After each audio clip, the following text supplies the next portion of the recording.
Perhaps we need some outside universal threat to make us recognize this common bound.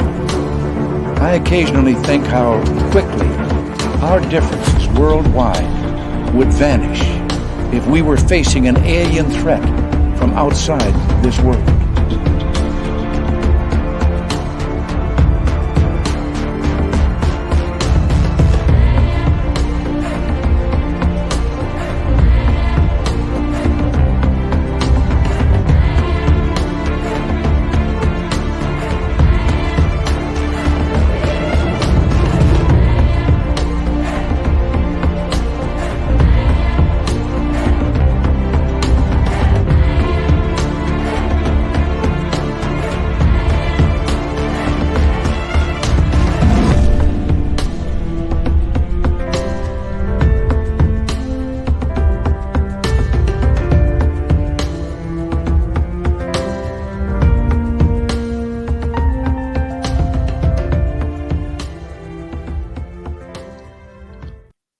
Good evening, and we are kicking off a brand new week here on Spaced Out Radio, talking UFOs, UAP, disclosure, confirmation, and everything that goes on with the subject. Chris Rutkowski is here tonight, and we are going to be talking about UFOs over Canada. What does the Canadian government know? How is it going north of the border? We're going to get into it big time tonight with Chris, and we're so thankful he is here. One of the top UFO researchers, not only in Canada, but around North America, if not the world. But before we bring Chris in, we got to say hello to all of you out there. We got Race Fan in the gold medal position. Penny Van make that Crystal J takes home the silver. Penny Van with a bronze medal tonight. Hi, Roy Boy and Michael Morris. Good to see you. Cosmic Floor is here. She'll be signing autographs after the show. Line up to the left of the studio, if you don't mind, to the left of the studio. All right. Hi, Logan L. Brown Dwarf. Jenny, how are you? Thank you for coming on in. Hi, Human Carl. Thank you for your service in the United States Air Force. We appreciate you, my man. Thank you, Human Carl. Bim Jim, how you doing, man? And good to have you back. Les Paul Holland in Australia. Good to see you. Dutch Hank, thanks for coming on in. Hi, Susie B. How are you? Gong Show. And he's number 14 in your program, starting at right wing, Lars Jansson from Luleå, Sweden. Melissa Nicole, thanks for coming on in. Dorina Yordanova, welcome to SOR Chat. Thank you, guys. Or thank you so much for coming on in. Hi, Lisa C. Thank you for joining us. Forrest Louie and Esmeralda, thanks for coming on in. And who else do we have here? Jessica S. And who else is here? Sandy B. Thank you for joining us. And Ann B. looking good tonight. Doug Shelby is here. The Doug Shelby has arrived, which means we can officially start this show. Robert Lamoth, good to have you here. Hi, Asteroid coming. Nice to have you here. Glenn John McEnroe, the pride of Wimbledon. Rui from Portugal, thank you for joining us. Hi, Paramarv and Brad Ford. Luscious Jules, looking gorgeous tonight. Sweet Donna Spencer, how are you? And it's good to see you again as we continue on with our roll call tonight. Monica, thank you for coming on in. Deb from SAC, welcome. And let's scroll on down here. Love V Love, good to see you. Mr. Catfish, Shelly Montgomery, looking sensational. And where are we? Lavira and Grandizer, thank you for coming on in. Gregory, 777G, how you doing? Thanks for joining us. Pam Harris, nice to see you. Hi, Vaughn Patrick. The Michael Leger has joined us. Volpe Azura, welcome to SOR Chat. Thank you for joining us. And where are we? TMI Kevin, good to see you here. Forrest Louie, thank you so much for kicking off the Super Chat tonight. The Super Chat is a wonderful way to support what we do on this show on a nightly basis, so thank you so much. Poulet de Bleu, good to see you again. Anonymous Timbits, nice to have you here. Aliens, UFOs, Joshua S., thank you for joining us. And Pixie Lara, Mr. Cowley, welcome back to the show. Oh, Mr. Cowley loves his spaced out radio. Let us open up the Spreaker chat here, get the radio side going. So that way Bill WD-40 can get in there and lube us up for tonight's show, because you got to slide in smooth for a good radio show. All right, Millennium, my man, how are you? Tombstone, good to see you. Vash the Impaler, thanks for coming on in. Raymond L, welcome to SOR chat. Skip to Malou, good to see you. Hi, Matthew Gutka and Digger Dog. Corey Cole, thank you for coming on in. Derek Ning, always good to have you back, my man. And who else do we have here? Mennonite Abe, always a pleasure. As we scroll on down, I think we are officially caught up. Woo! That was a mouthful, people. That was a mouthful. Thank you, lovely Lavira, for that awesome super chat. Very much appreciated. Hey, people, if you haven't already, check the ticker down below. Join us in Las Vegas, Nevada, May 19th through 21st for the second annual Spaced Out Radio Fan Party. We want to see you all there. Get your emails in. Kat is going to be emailing you all soon with your ticket packages. Tell her what you want. Do you want a VIP package? Do you want just a regular ticket? That is up to you. Make sure you get in, though. And Thor Pankow, thank you for coming on in. Maggie M10. Deb from SAC, thank you for the super chat. Horns up. Let's rock.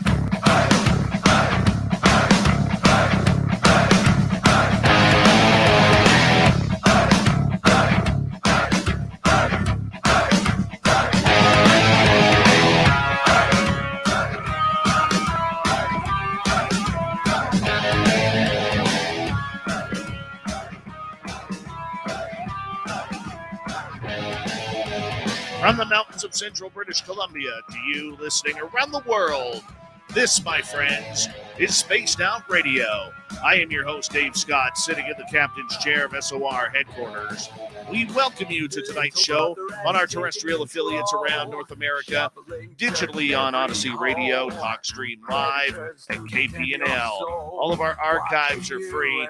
Join us at youtube.com/Spaced Out Radio. Do old Davey the favor, hit that subscribe button. You can follow us on Twitter at Spaced Out Radio, Instagram at Spaced Out Radio Show, and on TikTok at Spaced Out Radio. Our website is spacedoutradio.com. We have a plethora of features for you.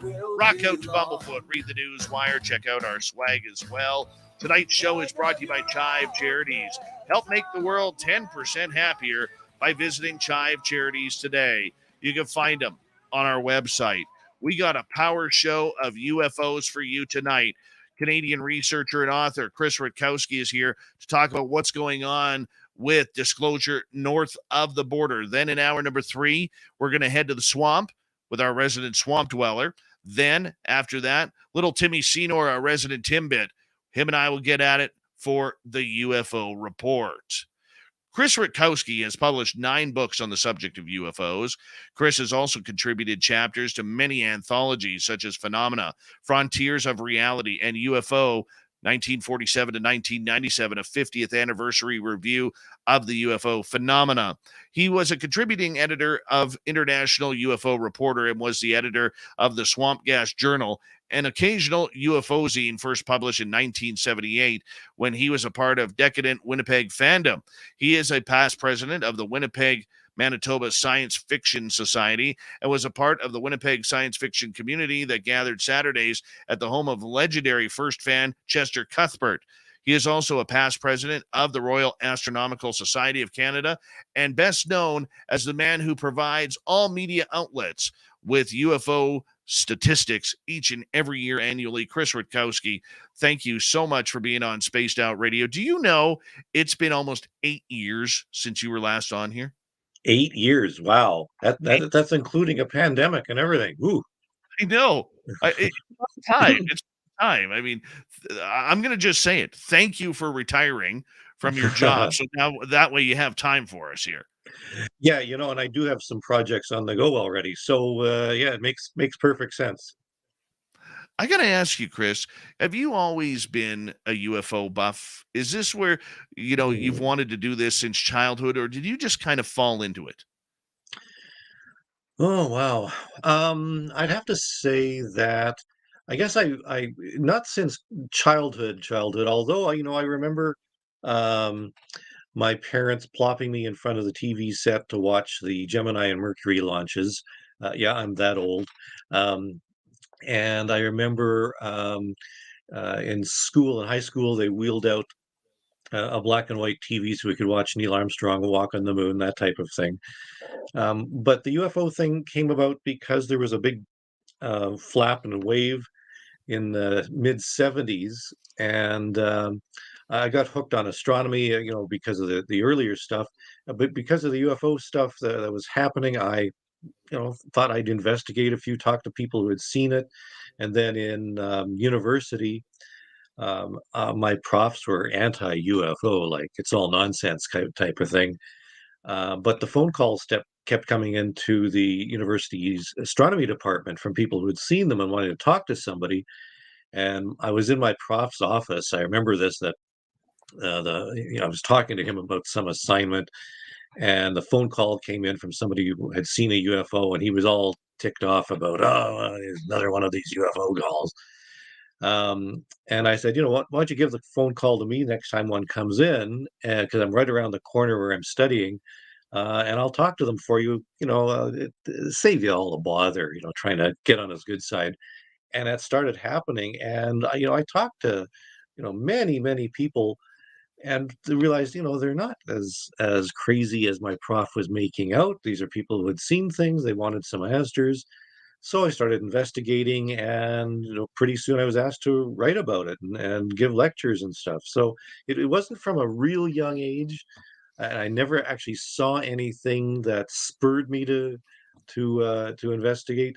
But I was fascinated with the phenomenon, and why science, and why the astronomers were so anti-UFO all the time when it seemed to be something pretty normal. Now, you have driven most Canadian UFO researchers nuts because somehow, by the grace of the aliens themselves, you fell into this category where literally the DOD, the Department of National Defense here in Canada, turns over some of these reports to you. How did you manage to be that guy? Wow, yeah, that was sort of a right place at the right time. I went on and got my astronomy degree, and then I got a degree in science education. And along the way, I ended up working for the Department of National Defense as a contract employee. And I happened to be in Ottawa in the National Research Council itself, which was the body that was receiving the UFO reports. And I was, having coffee with one of the profs who was in charge of that. And he was sort of saying, yeah, we're going to try and get out of the UFO business. It doesn't look good on the budget to have somebody, having a UFO office. And I said, well, you can always send them to me. And he looked at me and he said, oh, yeah, well, we'll think about it. And that's the last I heard of it. This was in about 91, 92, 93, something like that. And then in the year 2000, actually before, I think it was 1999, I got a phone call out of the blue when I was back in my own hometown, and it was from an Air Force officer who said, "Are you the guy we're supposed to be sending the UFO reports to?" And I said, "Well, sure, of course, Yeah. uh, why not?" And he says, "Okay." And then from that point on, I started getting UFO reports from military officers, the reports that were sent from the public to Air Force bases or Canadian Forces bases, and things that had gone in formally to the National Research Council. And it sort of just kept on going from there. And I was asked to advise various agencies and scientists on the UFO scene, and what should be done with some of these UFO reports. What should Canada's policy be? And it turned into quite a very advantageous relationship. In that relationship that you have developed with Department of National Defense and other Canadian government jurisdictions, did you ever feel that there was a cover up going on, or truly that they didn't know what to do with these reports? Well, I have to say, I didn't detect anything in the way of cover up because I was getting the reports. I was getting these reports from military bases, and if they were covering up, why would I be getting them? Although I have no illusions that I was getting everything. There's no question that my clearance was not high enough to get absolutely everything. I can imagine there would be lots of situations, and this is, I think, my view on military and cover-ups around the world too. That I don't think that all the cases are going to be made public. There's going to be situations where, a pilot is flying a mission over, on a very important operation, and he or she might see a UFO or UAP. I mean, those types of reports under those situations, we probably shouldn't hear because they would endanger the lives of some of the military personnel. But I never saw anything that seemed to suggest a cover-up. On the other hand, I also got the impression that they didn't know what to do with the UFO reports that they were getting.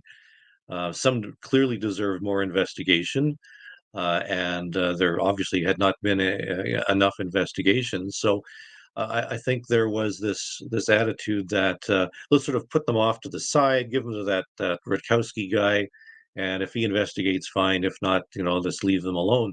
But now things are getting a little different.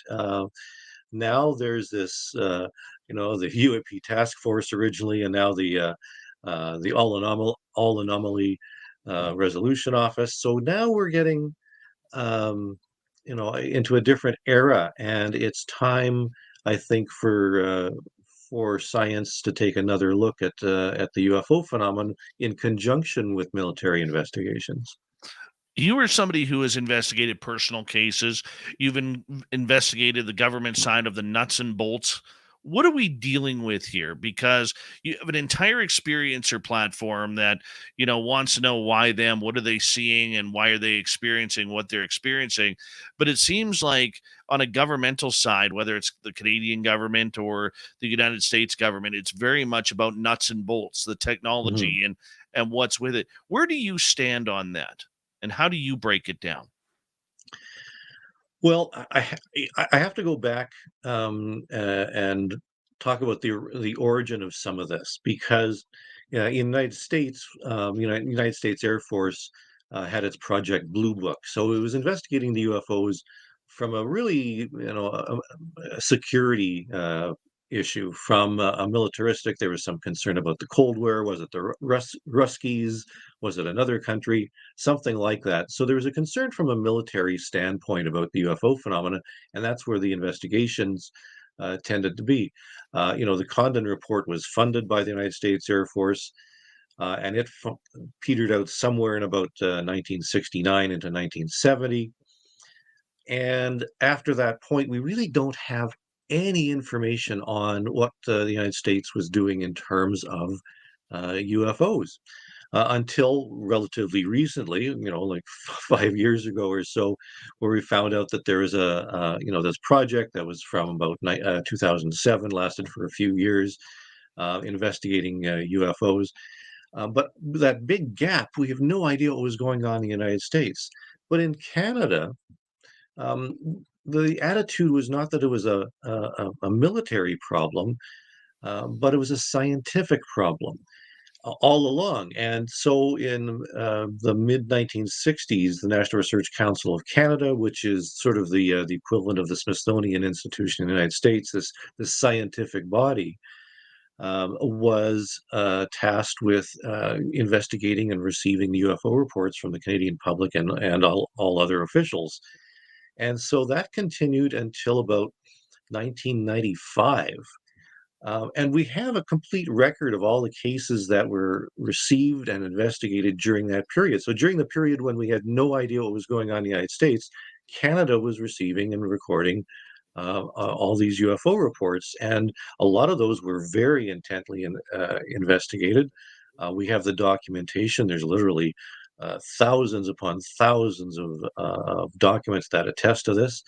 And then in about 1995, this moved away from the National Research Council of Canada because it was getting more into things like the Canadarm and the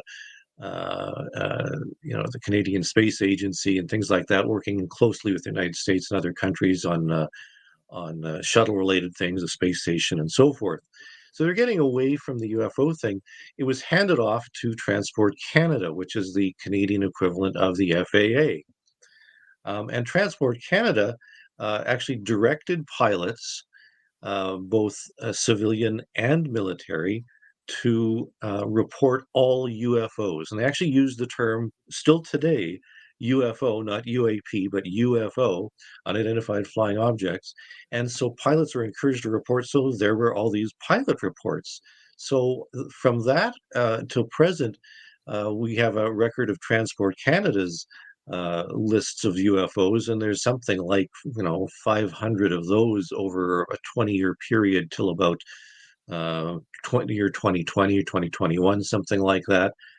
And after that, we're getting into some threading the needle kind of thing, where there's some shifting going on, and now the Canadian Air Force, or the Canadian Forces and National Defense, is looking at things a little bit differently. However, what we have then is a record of the UFOs that were reported, and earlier than that, flying saucers, from the 40s to the 60s, and then from the 60s into the 90s to the 2000s and the 2010s and so forth.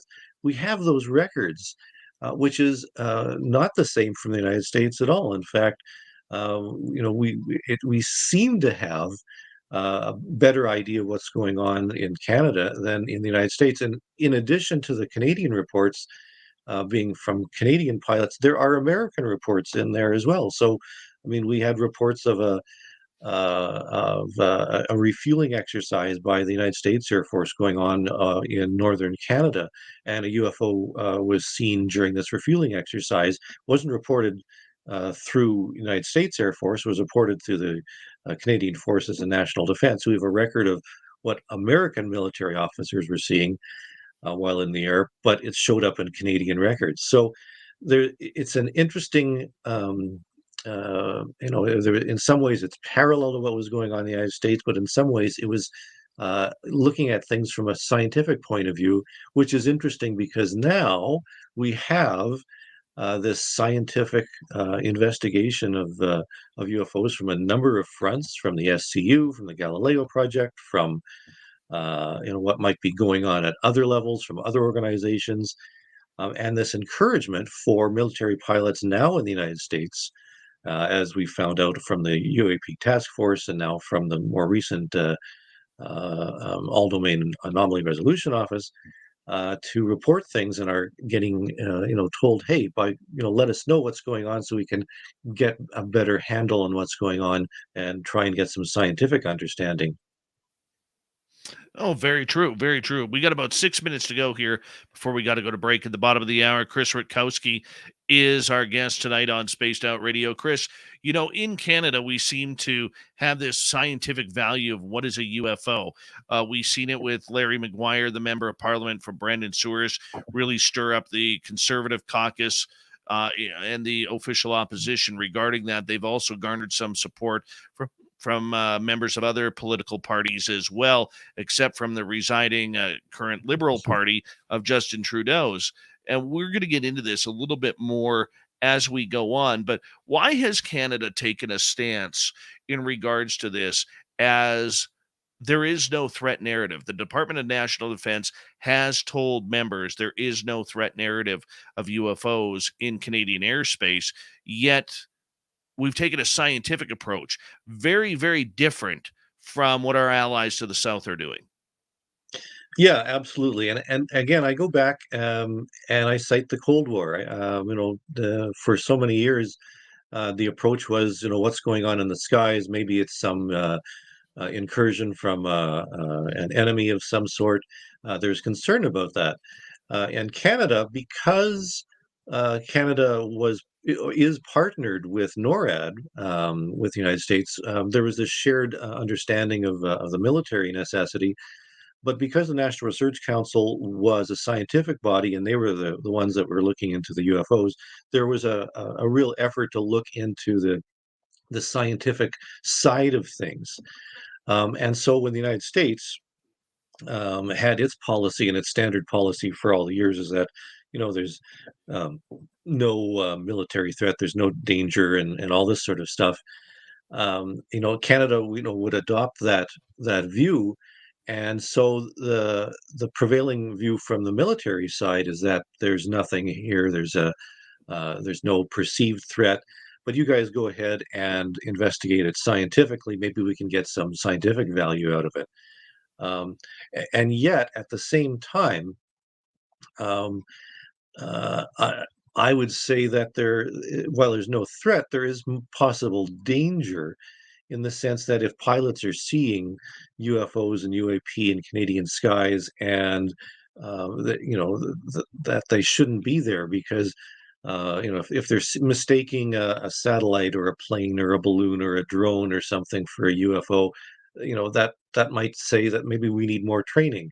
If there's a UFO seen on radar in front of a commercial aircraft, and the aircraft has to take evasive maneuvers, that suggests there's some safety issues, and there's a concern to passengers on those flights. The average citizen is in some danger. If there's a technical and something wrong with the instruments themselves, making the UFO seem to be there when there's nothing there, well, that means maybe we have to get better equipment, and we have to retest and take another look at what the equipment on board all these planes are detecting. So from all these different aspects, I would say we need to investigate the UAPs and UFOs even more, because what's going on? If it's a pilot error, is it an instrument failure? Is there some natural phenomenon? Is there an incursion from somebody or something? Are people flying drones too close to planes? There was a case just in 2022 when a flight that was reported to the Transport Canada, a pilot said that there was an object outside his window 10 feet away from the cockpit that he couldn't identify. Recorded in Transport Canada as a UFO. That's on record. And, if that's really happening, there's some concern there. Oh, and there should be concern regarding what's going on. Look, we know UFOs can be very curious. We know that. I mean, some of the close encounters that not only pilots have had, but other people have had, it really goes to show that these do show a curiosity of humanity. The Mhm. idea that, though there's such different perspective with about 90 seconds to go, does one have it right over the other? Because Oh, boy. we know that threat narratives in the United States mean zero. Mhm. Okay, mean zero. Pardon me, a lot of zeros on a budget. You know what I'm saying? Yeah. Yeah. Yeah. Is there anyone doing it right? Well, I mean, my background is in science. I have to go with the science. I mean, science is how we're going to better understand what's going on, whether it's a incursion from another country or from outer space. We need the science. We do need the science, and we do need the technology. Does this mean that Canada will be on its way, one way or another, over, say, the next 2 to 5 years, probably depending on what happens with the next federal election, that we will be getting our own UFO task force? I wouldn't be surprised. I mean, there has been a number of recommendations that not just from Larry Maguire, but from other individuals as well, and groups saying that we should have some input. We should have our own investigation into what's happening on Canadian soil and in Canadian airspace. So I suspect we will. What would be the benefit of that? Well, I mean, there's sovereignty issues. I mean, there are incursions into Canadian airspace that are occurring all the time, just like American airspace. We want to know what's going on. If there's a safety issue, a flight safety issue, we need to know. I think that for the safety of passengers and citizens, we have to better understand what's going on. And Canada's military, we stand between the United States and Russia. So I would say there's a military necessity for Canada to be more involved. Interestingly enough, I heard they're starting to talk about another DO line. And on that note, we will return with author, researcher, one of the best Canada has to offer, Chris Rutkowski, on the subject of UFOs. When we return, we will continue with Canada's role in ufology at Falcon Lake. next on Spaced Out Radio.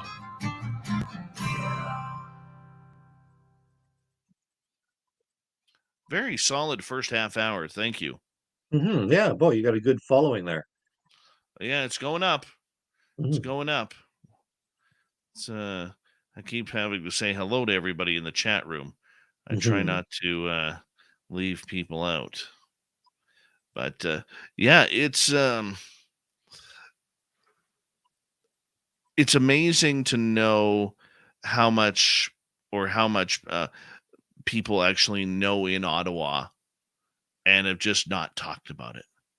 And they, I mean, when I laughed at our media when, CTV did the story with Chris Mellon for 14 minutes and never once asked him about Canada. Yet that is their job. That is their job as reporters in Washington to get this. How does it affect Canada? That's why they're there.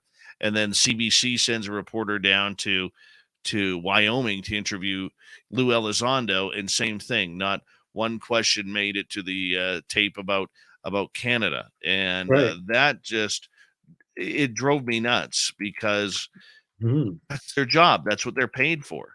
Yeah, well, and when Larry Maguire was before he went public, he reached out to Elizondo and to Putoff and a few others before contacting me.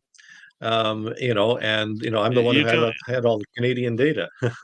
you can blame me for that.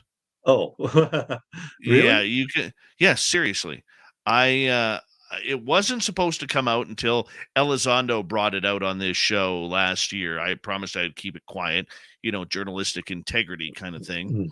And I was asked to see if I could line up a contact between Elizondo and Maguire and the Conservative Party. And so I made the phone call and I lined up the meeting. So you could blame me for that. Okay, I will. Yeah, well, at least you were dropped like a hot potato like half of us were, though. Right. Yeah, well, I did end up talking with Larry, and I had actually been, I briefed a Canadian senator as well, and a number, over the years, a couple of politicians had reached out to me on things, and I guess as Dan Otis found, my name's been brought up and in briefings to the national defense. So it's they're aware of the Canadian research that's going on, which is a good thing, and hopefully they'll that's what's going to drive some of the Canadian involvement. I think so. And I was in for a while before last year when my fighter pilot let me gain my thoughts here. I was in a CF-18 fighter pilot group on Facebook before Facebook decided to remove my previous profile for some stupid reason. And I was starting to ask pilots about whether current and former, and they would not talk about it. They would not talk about it whatsoever. I had one pilot talk to me and said, "Look, I'm not going to say anything because of my retirement package. Didn't want to lose it." And another current fighter pilot, he was at Cold Lake, but he was so new, like he'd only been flying 18s for about 2 years. And he hadn't been put on any missions on that yet.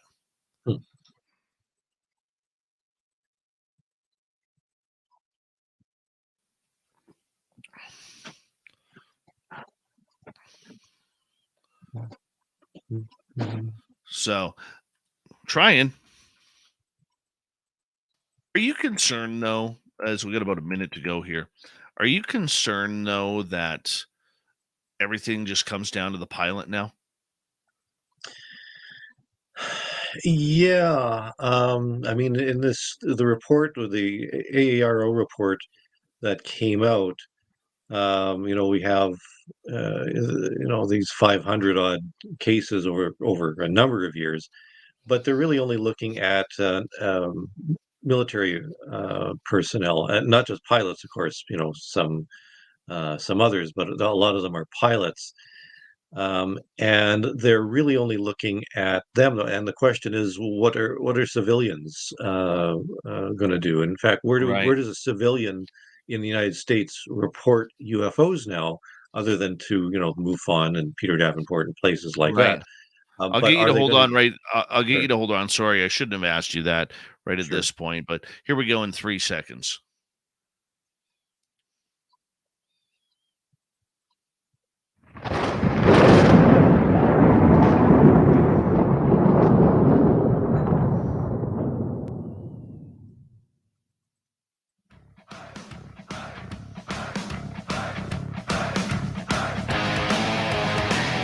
Second half hour of Spaced Out Radio is now underway. Good to have you with us. My name is Dave Scott. Love talking UFOs with you on a nightly basis. I want to remind you that if you've missed portions of this show or others, check out our free archives by going to youtube.com/Spaced Out Radio. Do old Davey the favor, hit that subscribe button. Our website is spacedoutradio.com. We have a plethora of features for you. Rock out to Bumblefoot, read the news wire, check out our swag as well. Follow us on Twitter at Spaced Out Radio, Instagram at Spaced Out Radio Show, and on TikTok at Spaced Out Radio. Here we go. Chris Rutkowski, famed Canadian UFO researcher and author. He has 9 books. You can find him on Amazon. Chris, we're talking Canada and UFOs tonight, and this is a big, big subject, close to my heart, being Canadian and everything like that, and close to many. The idea that Canada does not have a UFO watchdog group out there within the government. It means that everybody's just kind of taking their files and storing them in filing folders and filing cabinets all over the place in Ottawa and around the country, including the RCMP. What do you think the role is of the RCMP when it comes to, for our American listeners, the Royal Canadian Mounted Police, when it comes to reporting UFOs? Well, funny you should say that. And it's 10 books, by the way. 10 now. Thank you. This is my most recent. And in this book, I actually detail a lot of the RCMP witnesses. Royal Canadian Mounted Police officers and constables have seen a lot of UFOs over the years and reported them, and they're filed with the National Research Council and other agencies. And the Royal Canadian Mounted Police, in fact, investigated the UFOs up until 1995, that recently, for the National Research Council. And only when that agreement finished in 1995 did the National Research Council then, transfer it over to Transport Canada. So the RCMP have been involved for many, many years. And at this point, the Royal Canadian Mounted Police are officially not involved with UAP or UFO investigations. Although there still is some involvement. I mean, in fact, I had a report accompanied a video from an RCMP constable in Selkirk, Manitoba, a number of years ago. Who he showed it to me, and we took a look at it, and I actually posted and published some information on it a number of times. So, I mean, RCMP are still involved, but as far as we can tell, there's no directive telling RCMP how to investigate, where to investigate. I suspect what's happening is what's happening with regional police forces, where if a UFO or UAP is reported, it's handled at the regional level. So, in other words, the RCMP in BC would keep that file.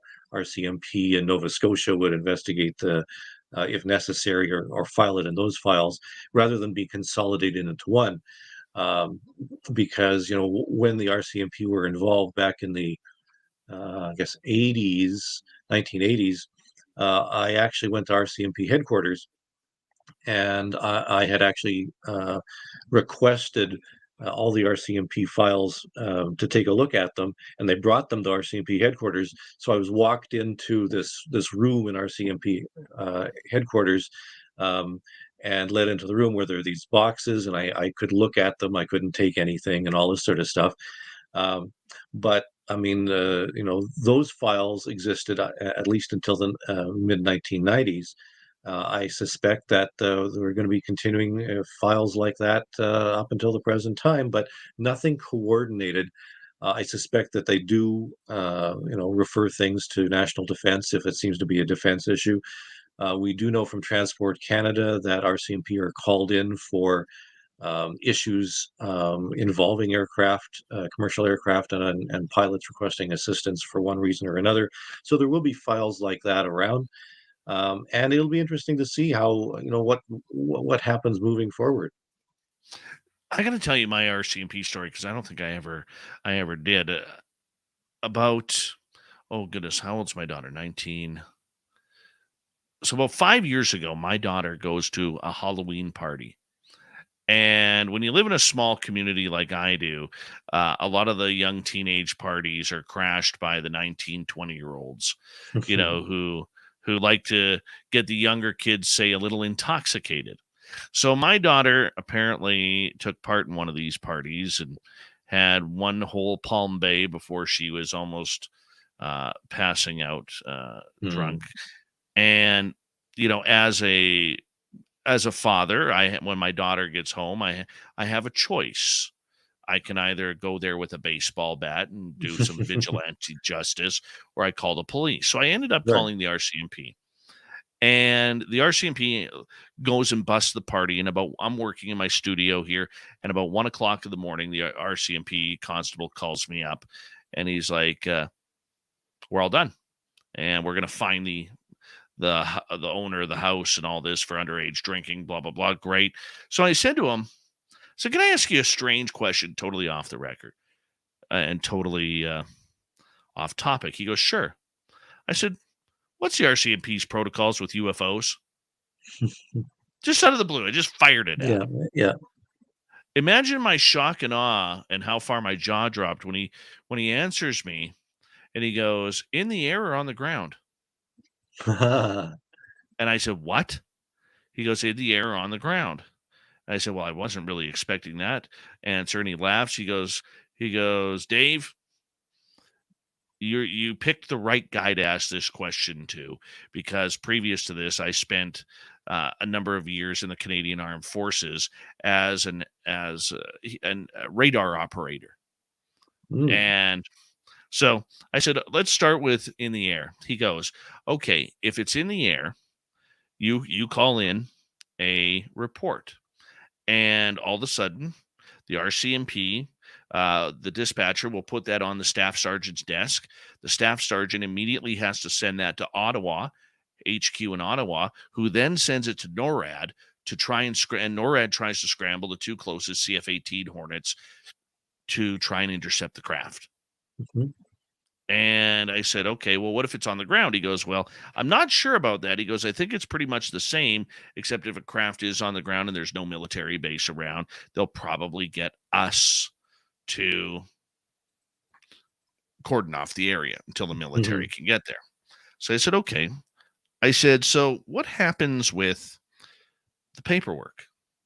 Because any RCMP investigation, you have to provide your name, your address, your phone number, your birth date, and all your contact information, including, what kind of soap you use at your bathroom sink. And apparently that goes to NORAD too. And it was shocking to me that the RCMP was allowing Canadian personal information to go into NORAD regarding UFOs. Shocked me. Well, I guess in the course of investigations there will be some boundary issues. There's no question of that. If a civilian reports a UFO to the RCMP and it involves an issue that might involve national security, then it would go into NORAD. I'm not surprised by that. I'm simply, I suspect that's probably one of the methods that NORAD gets its information. I'm more concerned that NAV Canada, which is a non-governmental body, a private organization, seems to hold all the cards for UAP and UFO investigations in Canada. And they are not subject to freedom of information or access to information requests. We really don't know what information NAV Canada has, but it works in conjunction with National Defence and Transport Canada and NORAD. And a lot of the UFO reports that we get from Transport Canada come through NAV Canada, or they started in NAV Canada. We don't know how far they get, but they will have personal information in there. And as a private body, there's some concern there. There would be some concern. Yeah, I can see that. Is it a concern of the Liberal government, though? We know Justin Trudeau has been read in at least twice, most recently last year.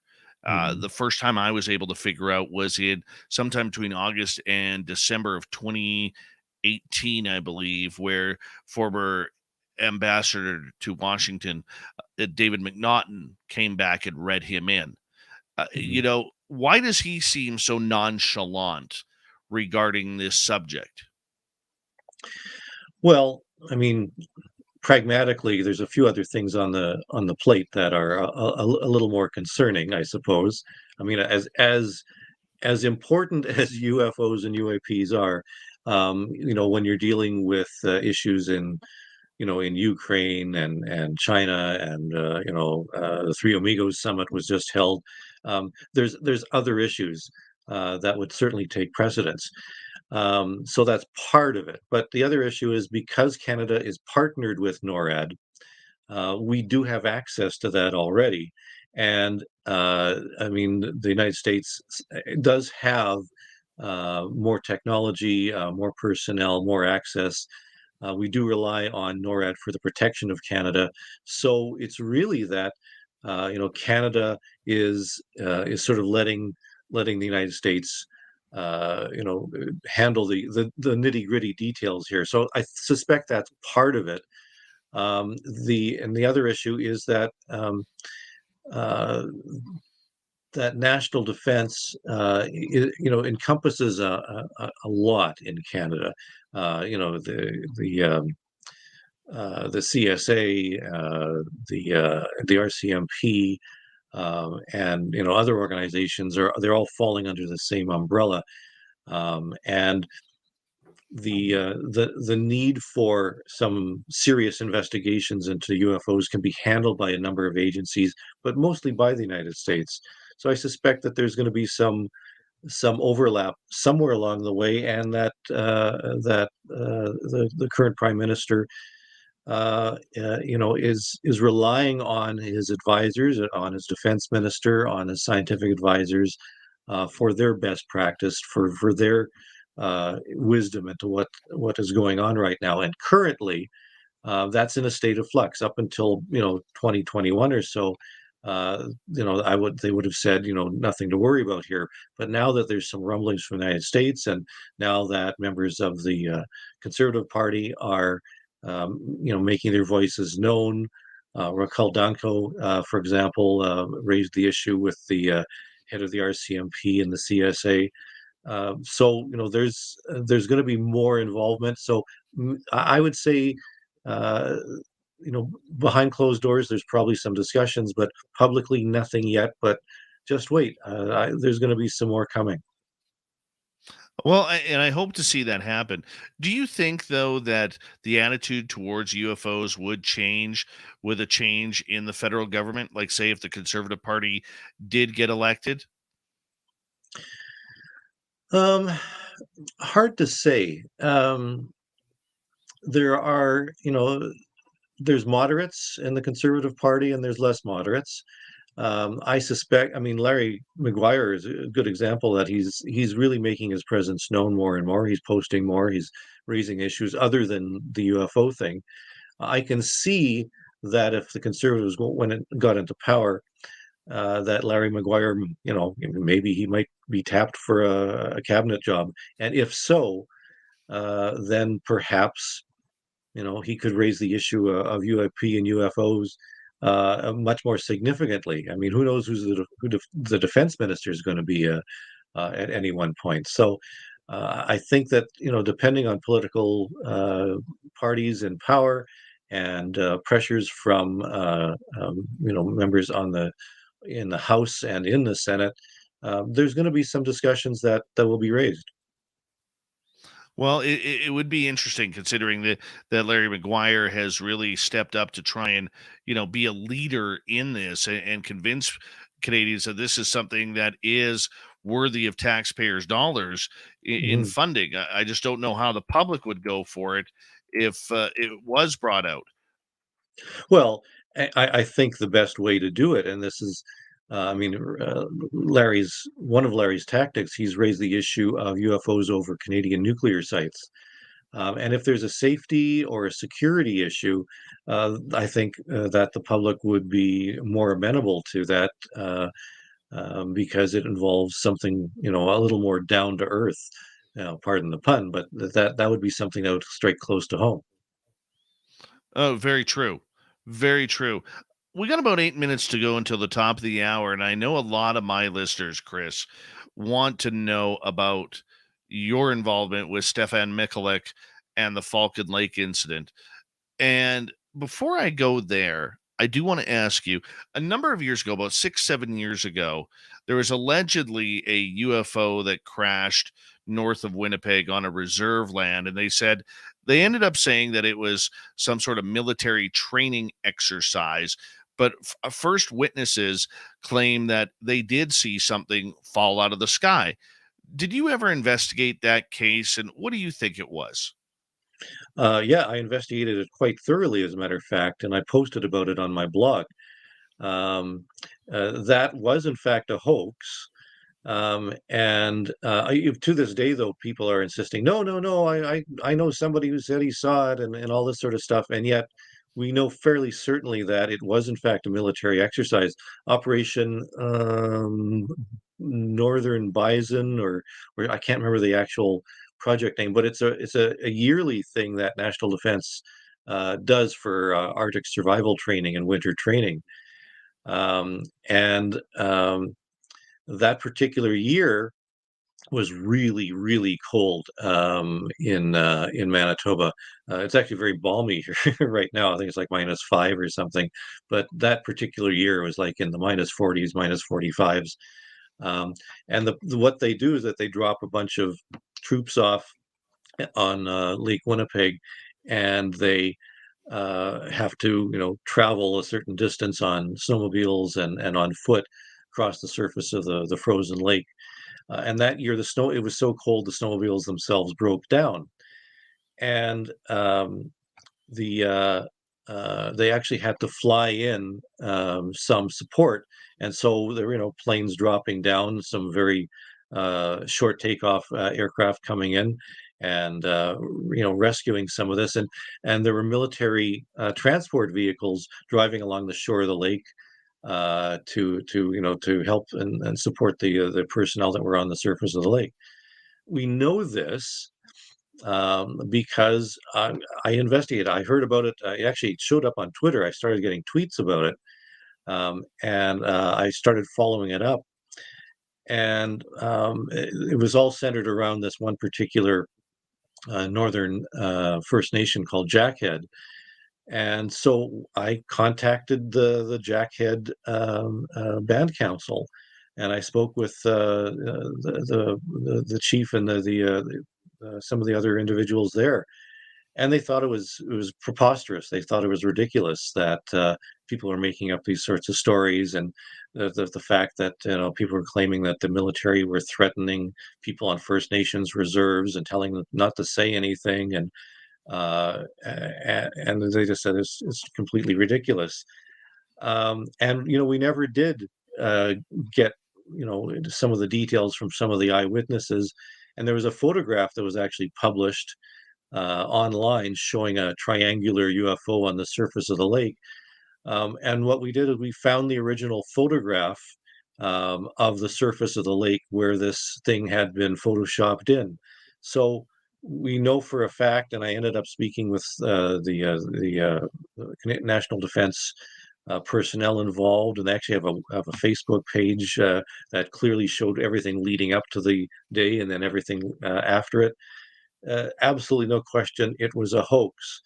But it does show that that people are fascinated with the subject, and that there are people who are willing to uh, prey on people's foibles and willingness to believe.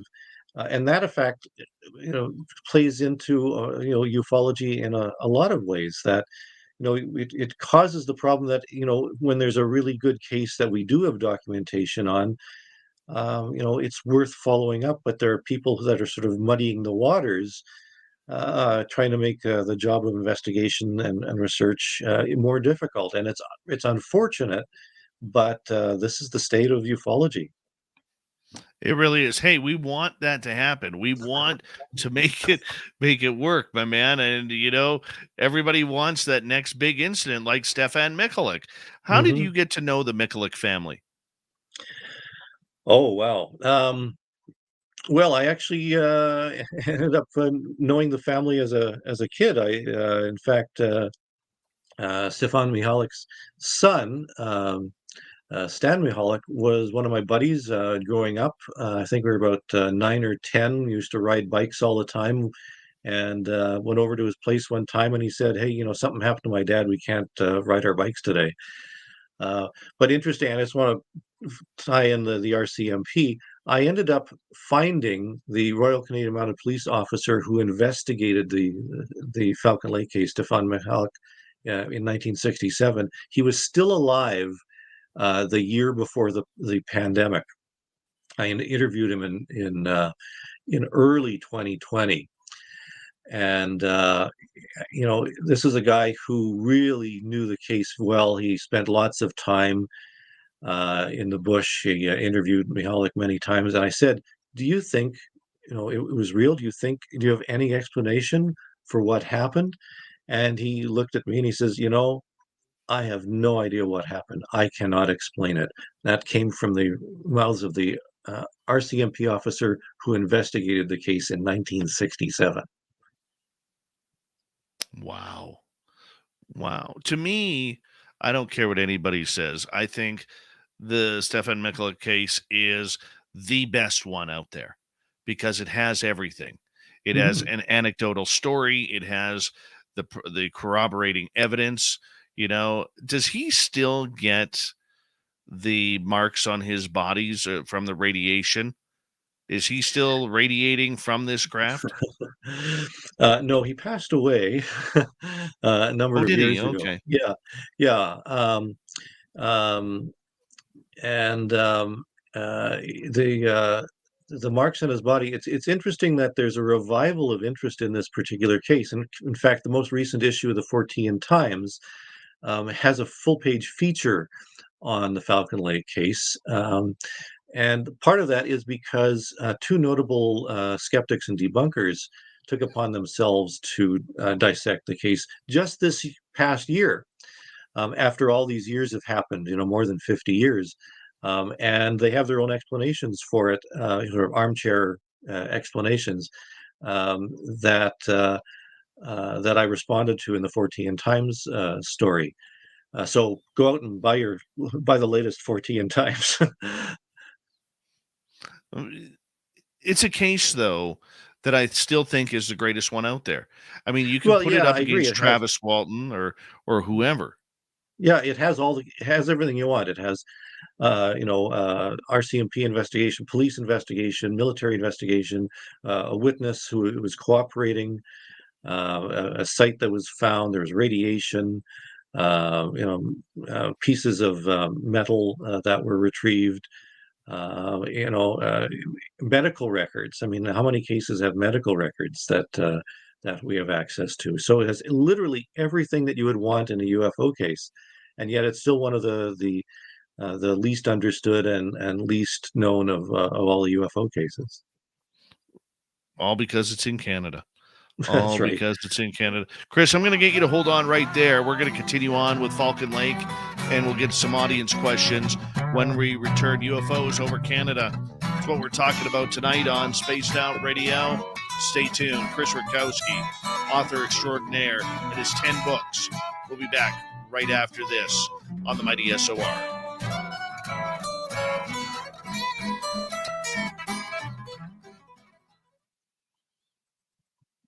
All right, we are clear, and I'm just going to take a 2-minute break. I'm going to put you back in the green room, okay?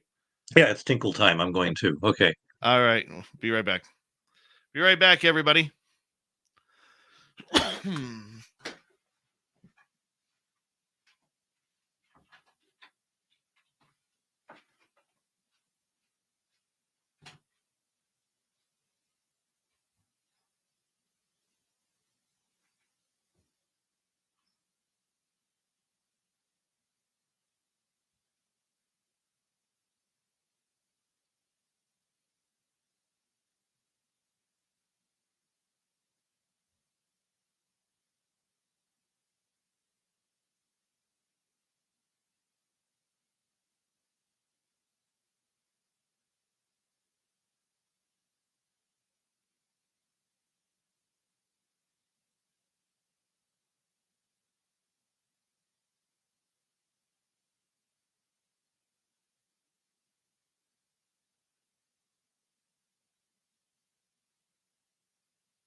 All right, I am back. I'll bring Chris in here. Hi, Chris. Hello there. This is a lot of fun, man. Thank you so much for doing this tonight. No probs. Hope you're enjoying yourself too.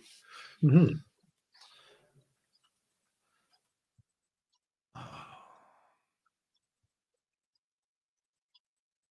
I'm just seeing if anybody else has jumped in the chat room that I haven't said hello to yet.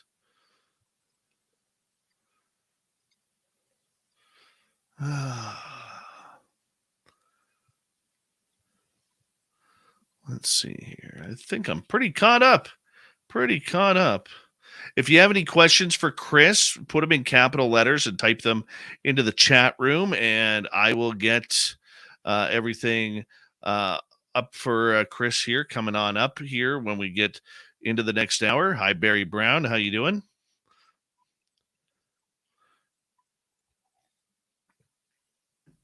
By the way, just so you all know, El Ovni Volador got called out by a professional wrestler named the Navajo Warrior. And I'm going to play that for you guys in hour number 3. Yeah. I think it's good for El Ovni. I really do. It's, yeah. We got this guy who comes into studio every now and again. There's his T-shirt right here, right behind me. And he's a jerk. He's a real jerk. I'm not gonna lie. And anyways, he got called out. He got called out for our Vegas party. Oh boy! Steel cage match. Not only a steel cage match, but a leather strap steel cage match.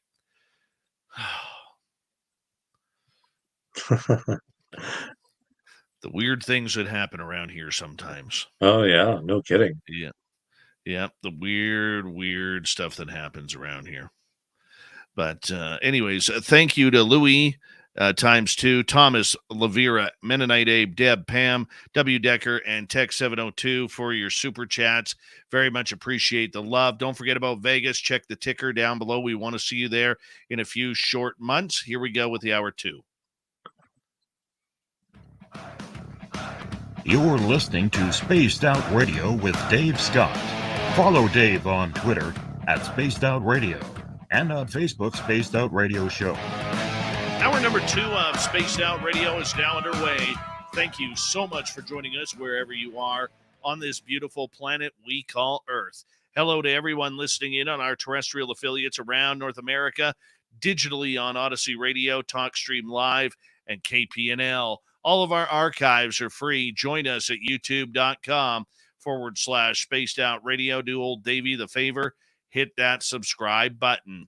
The Desert Clam has set the password for tonight in the SOR Space Travelers Club. Tractor.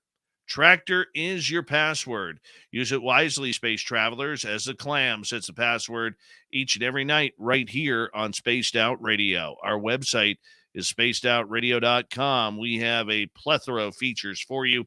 Rock out, Bumblefoot, read the news wire, check out our swag as well. Follow us on Twitter @SpacedOutRadio, Instagram @SpacedOutRadio Show, and on TikTok @SpacedOutRadio. Here we go, hour number 2 with famed Canadian UFO researcher and author Chris Rutkowski. He has 10 books out on the UFO subject, can be found on Amazon. Well worth the read. Very knowledgeable, very thorough, and we're glad to have him on this show tonight. Chris, thank you so much for joining us. Glad to be here. Right before the break, we started talking about the Falcon Lake incident in 1967. Probably, Canada, in my opinion, has 2 great UFO encounters that just seem to blow the minds out of everybody 50 plus years later. We're going on 55, almost 60 years now in regards to what happened. Falcon Lake being one, Shag Harbor being the other, and they were only months apart. But let's focus on Falcon Lake here for a second here. For a little history lesson for our listeners who may not know what happened, give us a little detail of what happened back in 1967. Sure. In 1967, on the May long weekend here in Canada, a fellow by the name of Stan Michalak wanted to do some rock hounding. He was kind of into rocks. And there's a part of Manitoba called the Canadian Shield, which has, it has some rich thick quartz veins, and people have staked claims of silver. There's actually a gold mine or two in the area. And so he was going to do his amateur prospecting. So he went out, he took a bus out to the area on a Friday night. Saturday morning, got up, really early, went into the bush and started looking at some rocks and enjoying nature. He was a bit of a nature lover too. Actually, was had done some paintings and things like that. But around lunchtime, after wandering around, um, he was having lunch on sort of a cliff overlooking a beaver pond, and it's a very rocky area, lots of fir trees, but very rocky. Granite intrusions and so forth, lots of shale. And around lunchtime, he's eating his lunch, and all of a sudden, the geese on this beaver pond all flap up. They're all scared of something. He's thinking, "Oh no, it must be a bear," because there's a lot of bears in the area. Looks around, can't see any bears, but in the sky overhead, there's these very bright objects. Two of them. One descends, fairly rapidly. The other one's sort of descending a little bit more, but stays in the sky. But the one that descends eventually lands on a flat rock outcropping about 150 yards away from him. He sort of crouches down behind a rock and some bushes, and he sees it. It's sort of a classic Hollywood style flying saucer. It's got actually, I can show you. Where's my flying saucer? I had a model here somewhere. Oh, here it is. Somebody did a 3D print of this thing. So this is what it looked like, and had a dome on top. Here, there's some bright lights coming out of it, and it was about 35 feet across, about 12 feet high. And there was a grid pattern on one side of it, and eventually a little door opened in the side of it, and lights were shining out of that thing. Now, he thought, what the heck is this? He had never seen anything like this before. He himself had some military background, was familiar with aircraft, and he thought, well, must be some sort of American, secret project for landing on the moon, because this was just as the Apollo program was underway. As a matter of fact, this is just after the tragedy of Apollo 1, which wasn't called Apollo 1, but right at the beginning there when the astronauts died. So there was a little bit of that in the news. So we figured maybe this is the thing that they're building for landing on the moon. And they were testing it and got off course, and they had to make some repairs set down in Canada. And he started hearing some voices coming from inside this craft. It was metallic, burnished metal. He couldn't see any seams, but he heard these voices, and he's thinking, "Aha! It must be the Americans for sure, because I can hear these voices." So he gets up from his crouch, starts walking towards it, and as he's walking, he shouts out, "Okay, Yankee boys, come on out. I'll give you a hand fixing your broken down flying machine." And the voices stopped. So he thinks, "Oh no, not Americans. They must be the Russians." But by this time, he's just standing, right in front of it, and right in front of this little doorway. So he pokes his head inside, and he sees a sort of an ENIAC array of flashing lights and whatever. And he had actually braced his hand on the side of this when he was looking in, and his hand started to get hot. Now, he'd been wearing rubberized gloves to protect his hands from the rock chips that he was chipping at, and the glove had started to melt. And so he took it off, and as he is standing there, this whole thing rotated so that there was this exhaust vent. It's not there's nothing on it. It wasn't recreated in the 3D model here, but there was an exhaust vent that was right in front of him, and out of it came a blast of hot gas, hit him in the chest, set fire to his clothing, and the thing took off, and it set fire to the pine needles and leaves on the ground as well. He had to rip off his shirt, took off his undershirt, which had also started to burn, was feeling kind of sick from this gas that he had inhaled. He eventually stumbled out of the woods. This was in a forested area. He eventually sought medical help. He had to go back to the city to get help, where he was looked at by emergency room technicians.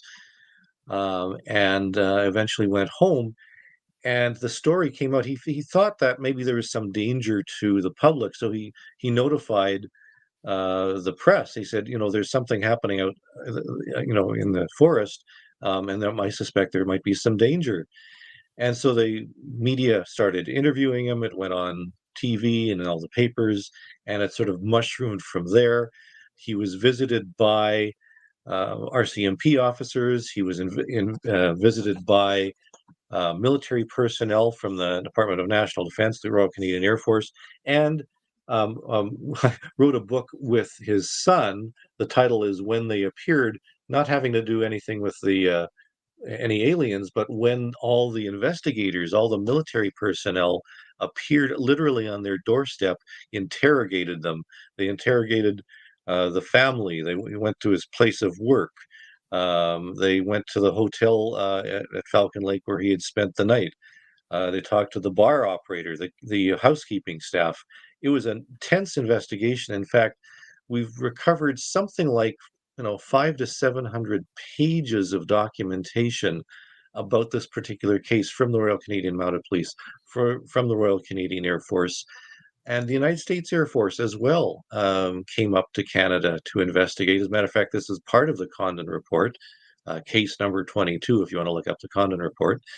And it was, a very, very labor-intensive investigation. The RCMP and Royal Canadian Air Force personnel were flown out there by helicopter. They eventually took Mr. Michalak out there to try and find the spot themselves. When it was found, there was this ring of debris in a circle, and some radioactive material was found at the site as well. So you have all of that, plus the fact that Mr. Michalak, the witness, was burned. He had first and second degree burns on his upper chest, and then on his lower abdomen, he had what was called the checkerboard pattern of burns that he said matched the exhaust vents on this craft, and they persisted for some time. You mentioned that they were radiation burns. They actually weren't radiation burns. They were chemical burns. Chemical burns. Wow. But there was radiation found at the site. In fact, the Royal Canadian Air Force actually took him to a nuclear facility for a full body count to check him out for radiation, which turned out negative.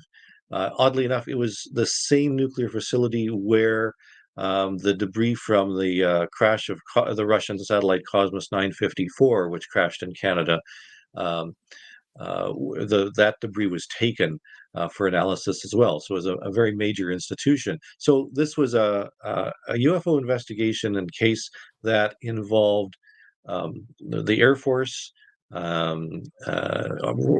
National Defense, Royal Canadian Mounted Police, nuclear facility, the United States Air Force, and scientific institutions. And it's an amazing, amazing case. And we have the documentation. And, what do we have regarding Roswell? We have a denial that it actually occurred. There's no documentation or investigations that detail exactly what was happening.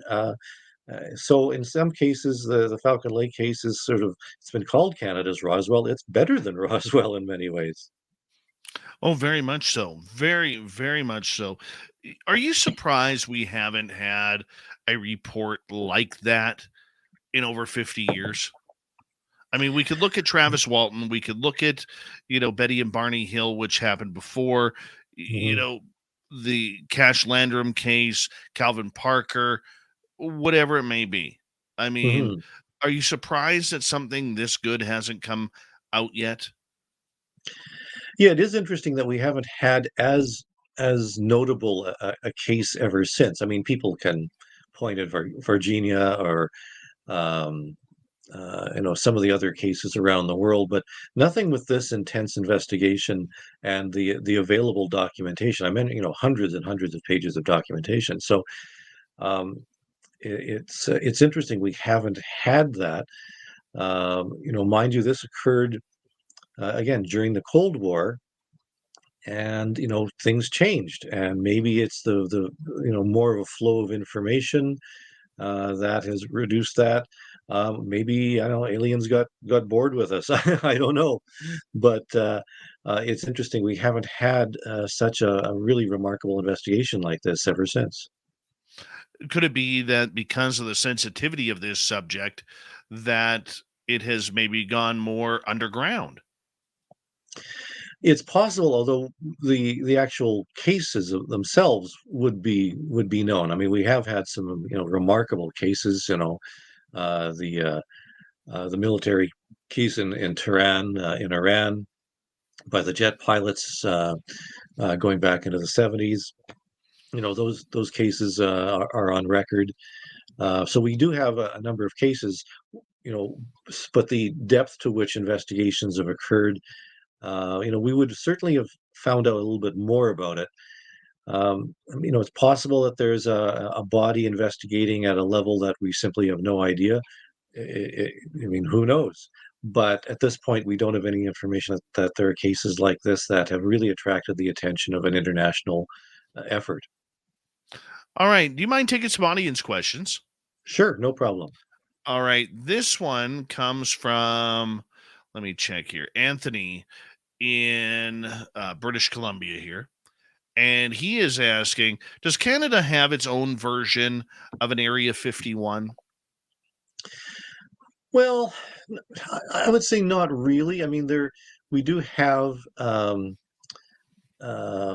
Cold Lake in Alberta, and we do know that even the United States Air Force was testing cruise missiles at Cold Lake before they were publicly announced. We found that from documentation. So, we do have kind of that, but in terms of crash saucers and things like that, I don't think Canada does have that to any degree.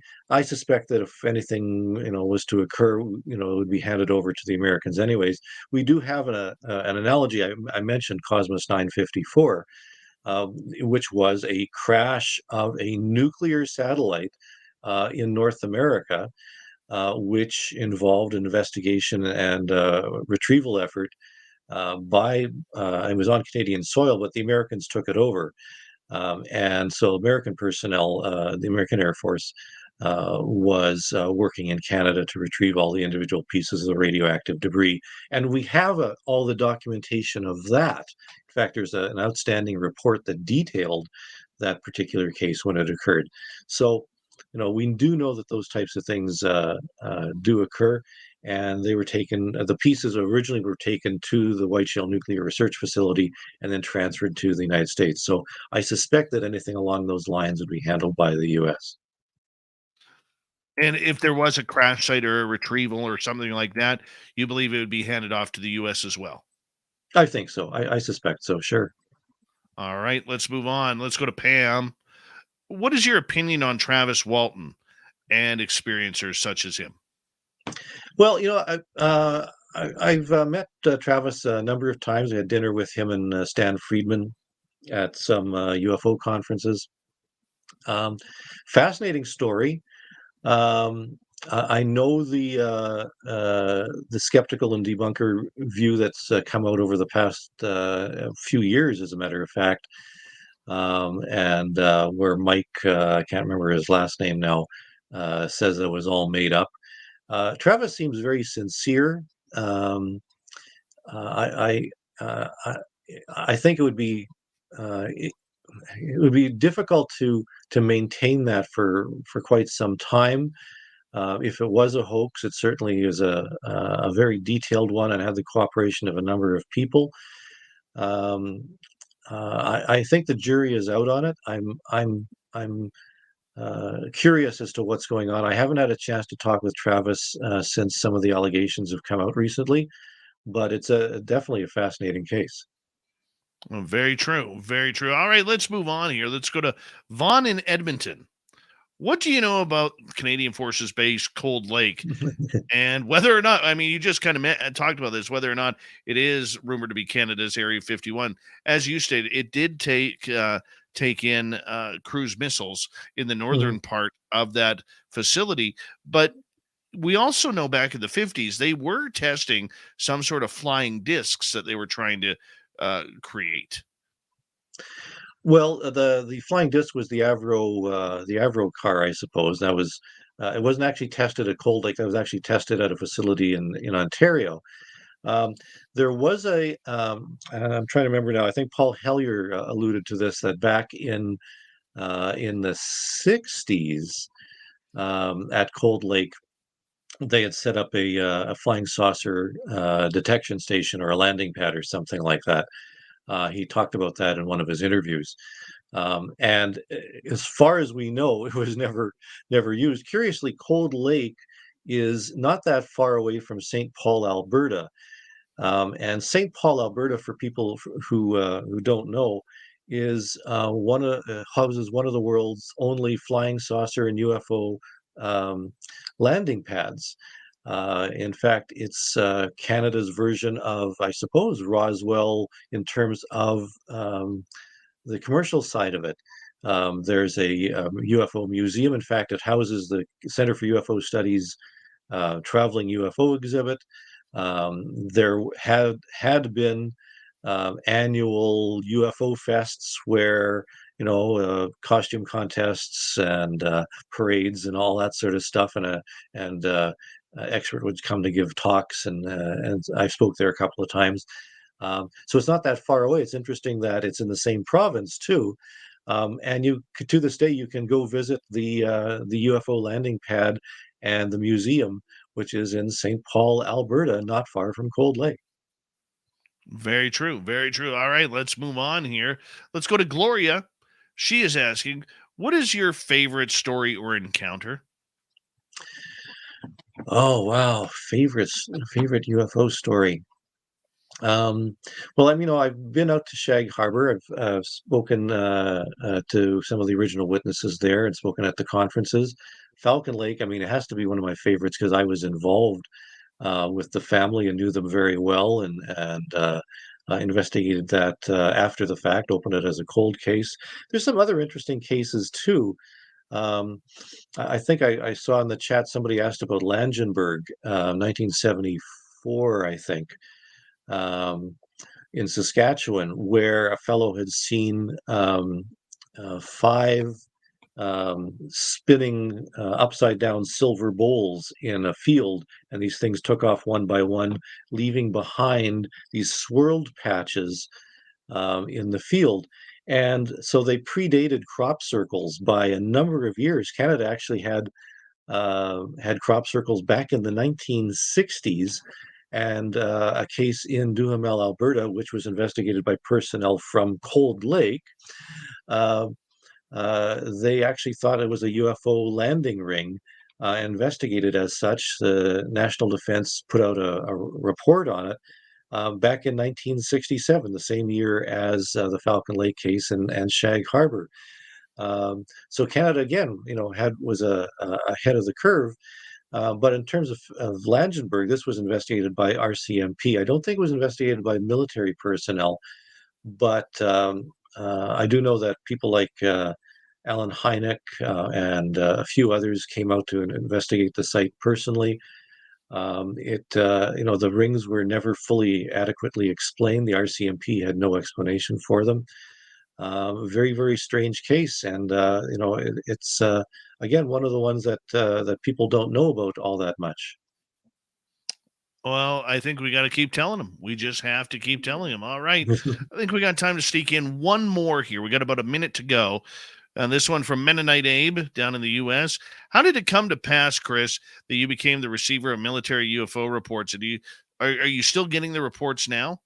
I know you explained that in hour one. Yeah, how I came to get them. Interestingly enough, that in 2021, when it came out that I had been receiving UFO reports, military UFO reports, I effectively stopped getting military UFO reports. Although after that point, as Dan Otis and others had found, I was still being recognized as receiving them, although I say I haven't actually received any military reports over the past year or two. And why that is so, I'm not sure. It could be that somebody up in the military intelligence at one point said, "Why are we sending reports to a civilian UFO investigator?" Very true. My friend, I'm going to get you to hold on right there. We're going to continue with audience questions when we return on Spaced Out Radio. It's all about UFOs tonight with Chris Rutkowski, famed Canadian UFO researcher and author. Grab his 10 books on Amazon. We'll be right back on Spaced Out Radio right after this.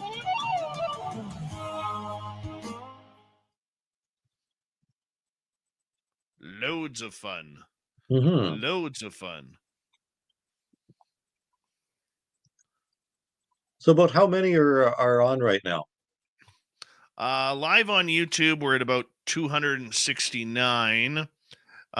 Plus, there's others watching on Twitch, on Facebook, on LinkedIn. I haven't got the count for that yet. And then our terrestrial affiliates will hear this show tomorrow night. And that's in 7 markets, 6 in the U.S., 1 in Mississauga, Ontario. And then our podcast format will run that through as well. People listening live right now on our 3 affiliates there, plus whatever comes down. We usually average around, especially with our radio listeners, that's a giant chunk of what we do. It's about 177,000 a night. Oh, cool. Pretty good. So how's Twitch? I've actually done a couple of interviews on Twitch. Not a platform I'm all that familiar with. Is there a good response there? I don't understand how Twitch works at all. I am so the wrong guy to ask about Twitch. It's more of a gamer's site. Mm-hmm. Yeah. And I just haven't figured out how it really benefits what we do. I wish I had a better answer for you on that. Just curious. Yeah. Put this guy back. I find Twitch to be very, very, how can I put it, difficult.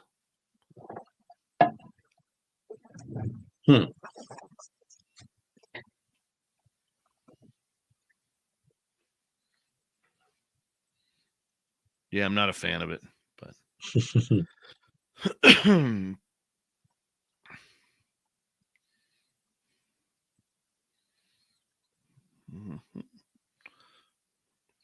So what do you do spending most of your days now?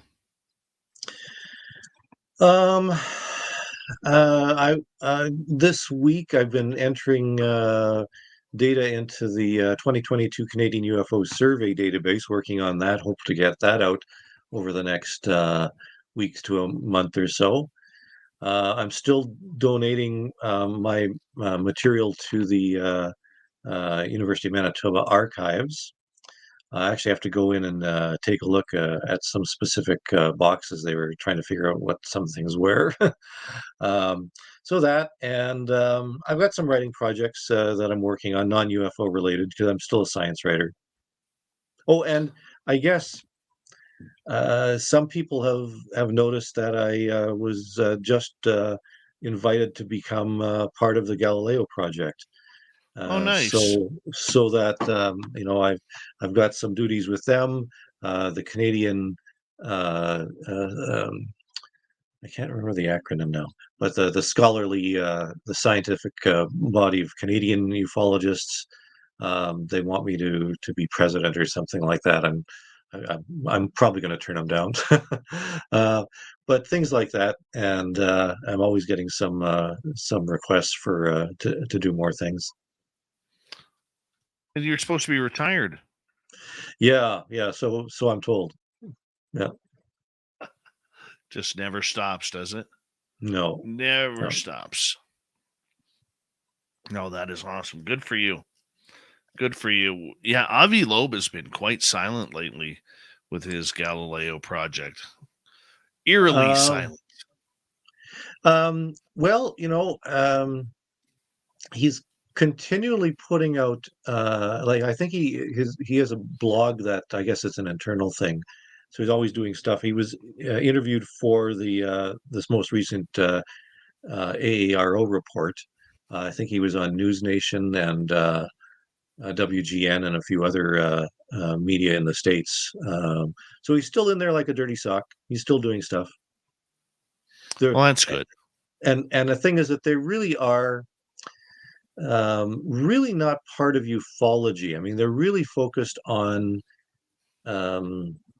working on the instrumentation, the technical side, like creating these sites for examining objects in the sky and things like that. And they're really working on, it's very, very technical. The engineering aspects are quite phenomenal. So they're really focused on that. Awesome. Hey, we're going to come back here momentarily. I want to say thank you to Louis ×3, Lavira, Deb, W. Decker, Thomas, Mennonite, Abe, Pam, Tech ×2, Andrew, TK, and Vaughn for the super chats. And remember, our Las Vegas trip, look at the ticker down below. We want everybody there. Everyone's invited. Come join us for a great weekend. Here we go.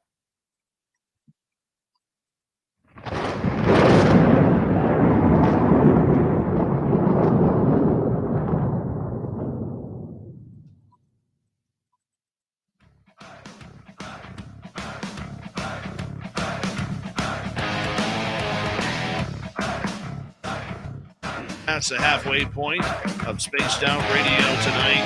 My name is Dave Scott. Thank you so much for taking the time to join us and spend your precious time listening to the mighty SOR. I want to remind you that if you missed most of this show or others, check out our free archives by going to youtube.com/Spaced Out Radio. Do old Davey the favor, hit that subscribe button. Our website is spacedoutradio.com. We have a plethora of features for you.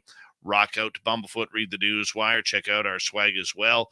Follow us on Twitter at Spaced Out Radio, Instagram at Spaced Out Radio Show, and on TikTok at Spaced Out Radio. Final time tonight, we're introducing Chris Rutkowski, famed Canadian UFO researcher out of the beautiful city of Winnipeg, Manitoba, home of the NHL's best record team, the Jets. I never thought we'd say that on this show. They're doing good. They're doing good. I know. I'm not even going to talk about my mess in Edmonton or my mess in Vancouver that I cheer for. But nonetheless, we're going to get more into UFOs and not hockey here, which would be an easy transition for some of us. Let's get to more audience questions, Chris, if you don't mind. Okay. Tech 702 is asking, what is the most disturbing thing you know to be fact in regards to UFOs? The most disturbing thing. I can't, I don't even know what I guess what disturbs me the most is that the stigma from the scientific community, despite the Galileo Project's efforts to get a more respectable view of the UFO phenomenon, there still is a very significant stigma. I encountered that when I was getting my degrees and giving presentations, and I worked in a university environment for more than 40 years, and even though at one point I won an award for public education from the university for talking about UFOs. A lot of profs they wouldn't even entertain the notion. They just completely put it out of their minds, and there still is a very strong backlash against anything to do with UAP. And so when I see in this most recent AARO report that they got 300 some cases or reports after encouraging military personnel to report them and assuring them that they weren't going to be reprimanded or anything. Just over the past 18 months or something like that, they got 300 reports. That's good to see that it's no longer the taboo subject in some circles, anyways. But it remains to be seen, and maybe with continued efforts within the scientific community. And I have discussions with scientists all the time about UFOs and UAP, And, it may take some while to erode that, but that's probably the most disturbing thing, that there still is a strong scientific backlash against it. Yeah. Do you see a time here where in Canada, more university professors like Paul Kingsbury or other members of the SCU start taking this subject more seriously? I do. Paul's great. I guess I met him at was it a MUFON? Yeah, I guess I met him at a MUFON conference. Um, and interesting, he's a geographer who has written about the UFO phenomenon, and that's a discipline that you don't expect, but it has so much to do with people and their environment, and that makes perfect sense for ufology. And there always has been the Invisible College. It's not only the title of Jacques Vallée's book, but there's always been this group of scientists, working in the shadows, studying UFOs privately and talking amongst themselves. There's a lot of scientists on, for example, the Galileo Project's list right now.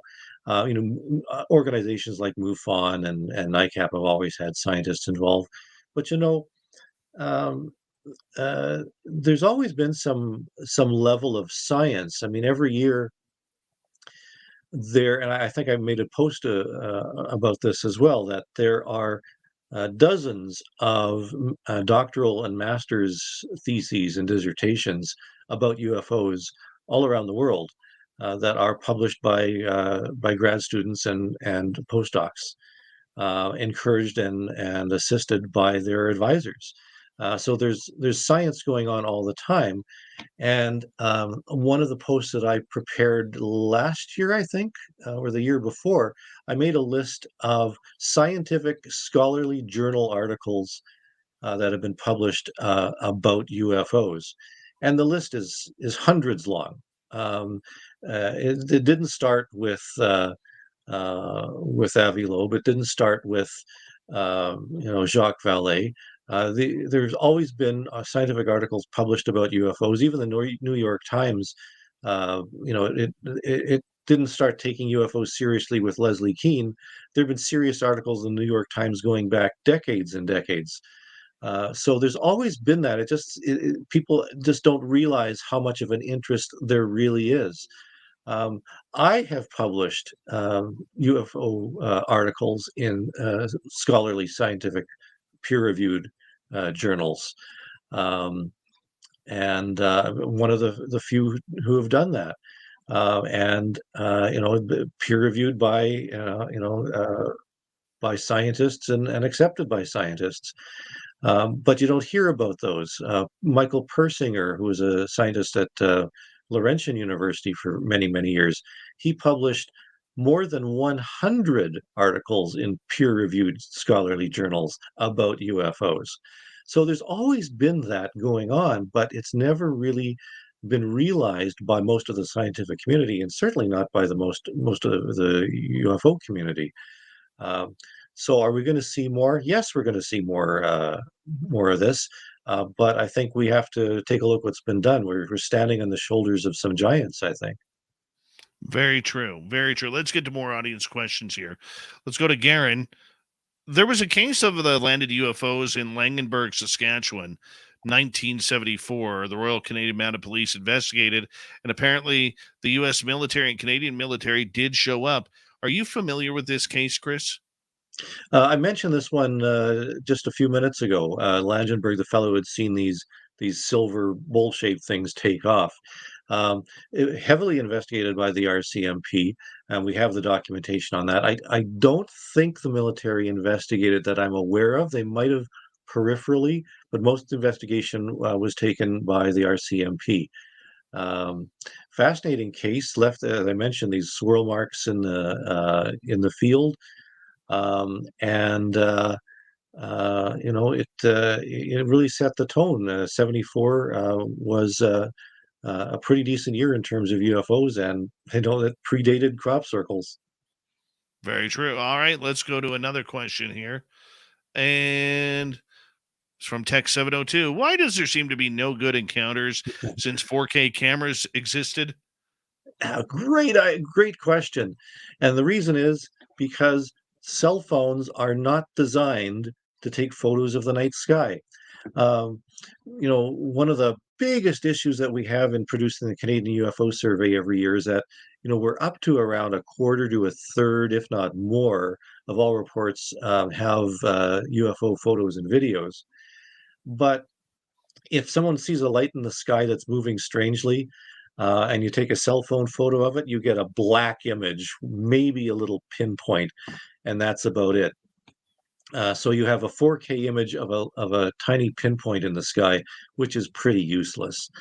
And that's why there are this push now. NICAP has its MADAR nodes where they're going to try and take some images of the night sky. There's lots of all sky cameras that are taking images now.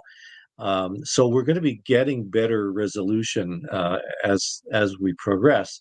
But right now, most of the cameras that are out there aren't simply designed for taking photos of UFOs.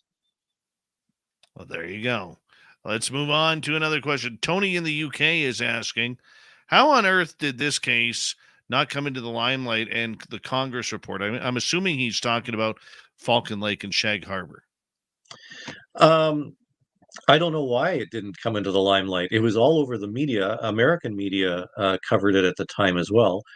Shag Harbor's been talked about. I was on Unsolved Mysteries twice, and I talked about Falcon Lake on that particular show. Shag Harbor, I think, was covered on Unsolved Mysteries as well.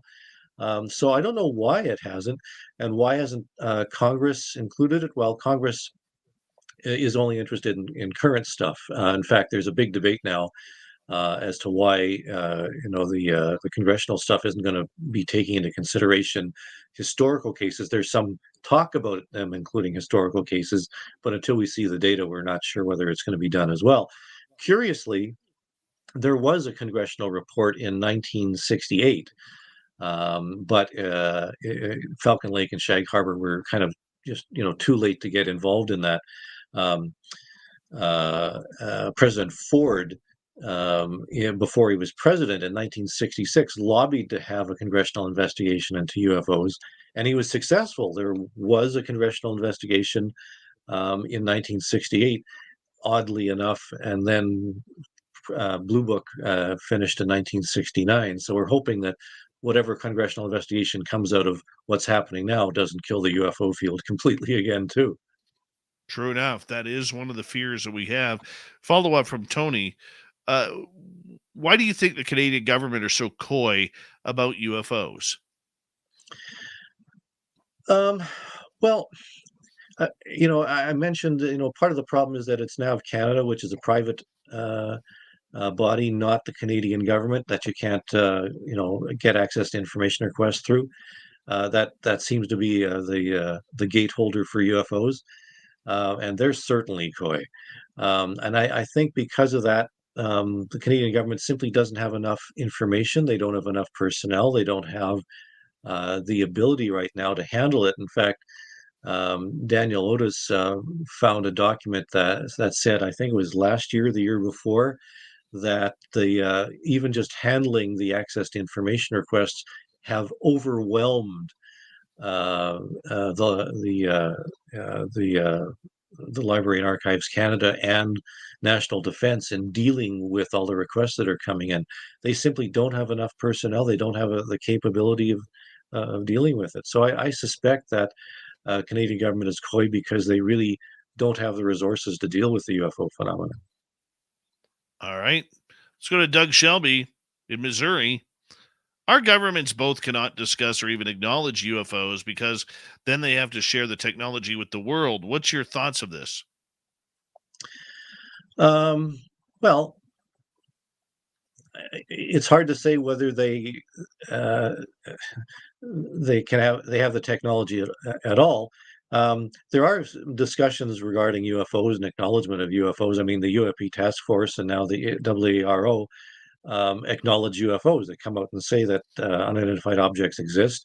Canadian government and Transport Canada directs pilots to report unidentified flying objects using that term. So they've acknowledged it. In terms of sharing the technology, that assumes that that the crash saucers exist and there's something being done with them, and we simply don't have the information that proves that. There's a lot great speculation and bits and pieces here and there, but we don't have the proof of that.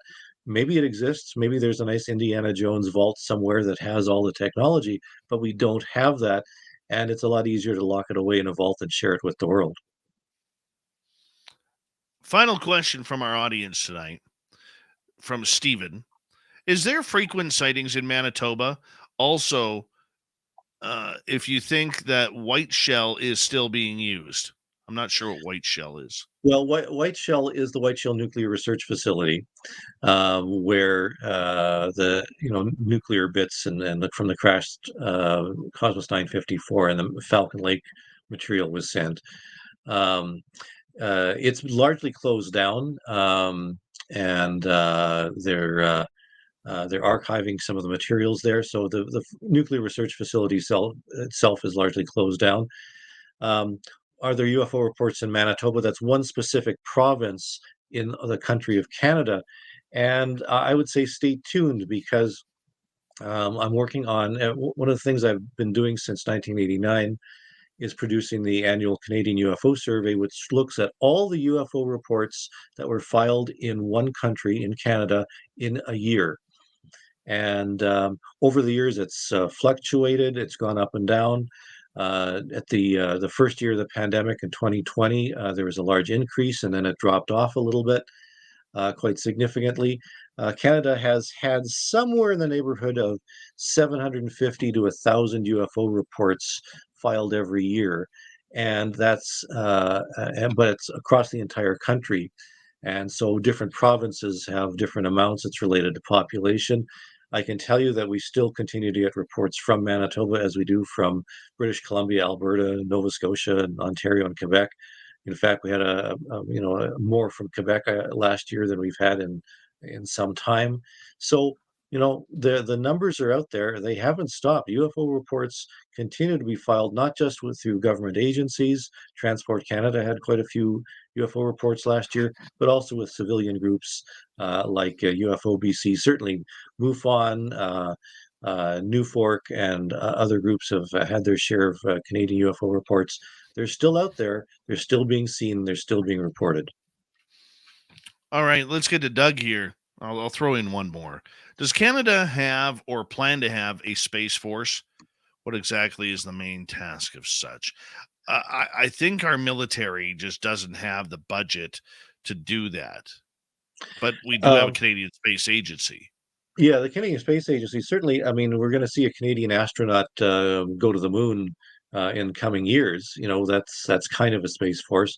I don't know if you watched the Late Show with Stephen Colbert, but he went up to Thule in Greenland, which is where the main Canadian Space Force base is. And that's just a hop, skip, and a jump from Baffin Island. So there is some cooperation. We do cooperate with the United States Air Force in the far north. So we don't have our own space force, but there are international personnel that are part of the organization, for sure. I'm going to ask you, because a lot of NASA astronauts over the years and decades have come out talking about these anomalies and UFOs that they have seen while their rockets have gone into space and when they were on the moon. Okay, McDivitt is one, Cooper, Story Musgrave saw something on a shuttle mission, and many, many more. And, our great astronaut, probably the most well-known Canadian astronaut, Chris Hadfield, came out when this whole subject started gaining traction, vehemently denying UFOs or the existence of from the space station when he was up there for 6+ months. Yet we have a video from a Russian cosmonaut taken from that same space station showing a check mark of UFO lights flying Mhm. right beside it. I mean, what was your thoughts when Chris Hadfield made that comment? Well, Chris is the most vocal in that sense, but most astronauts of any nationality are on his side. There's nothing to UFOs, whether that's the party line or it reflects, something a little bit more. I don't know. Um, but it's true there have been a number of astronauts that have been very, very favorable towards UFOs and alien life. And is it a matter of a different personality, different views of the universe? Your life changes when you set foot on the moon and you view Earth from space, and maybe you have an epiphany of sorts that's not shared by everybody. I really don't know what to think. Every astronaut that I've personally talked with has said that there's nothing to the whole UFO thing. So it's not just Hatfield, but is it pervasive? I really have no idea. I just find that very, very strange, considering even recently Elon Musk has come out stating that there have been anomalies seeming to be following SpaceX rockets every launch. Yeah, and maybe they're just curious as to the car. Maybe they're trying to get the car. I don't know. The one that's orbiting right Maybe, now. Yeah, maybe. Hey, yeah, I'm sure its batteries are a little bit wrecked right now. running They're down. gonna have Yeah, to. yeah. They're probably gonna have to pay like 30 grand for new Oh yeah, batteries. yeah. Triple A is going to have a big bill. There's no question. Oh, 100%. Chris, we got 3 minutes left before we have to say goodnight to you. Where do you see ufology going here in 2023? There's a big push that there is disclosure is right around the corner. I'm not a believer in disclosure. That's my opinion. I think we are more in a confirmation movement. What is your thoughts looking ahead at 2023? Yeah, I don't buy into the disclosure thing. We've been hearing disclosures around the corner for many, many years now, and a lot of people have made a lot of green on the back of that.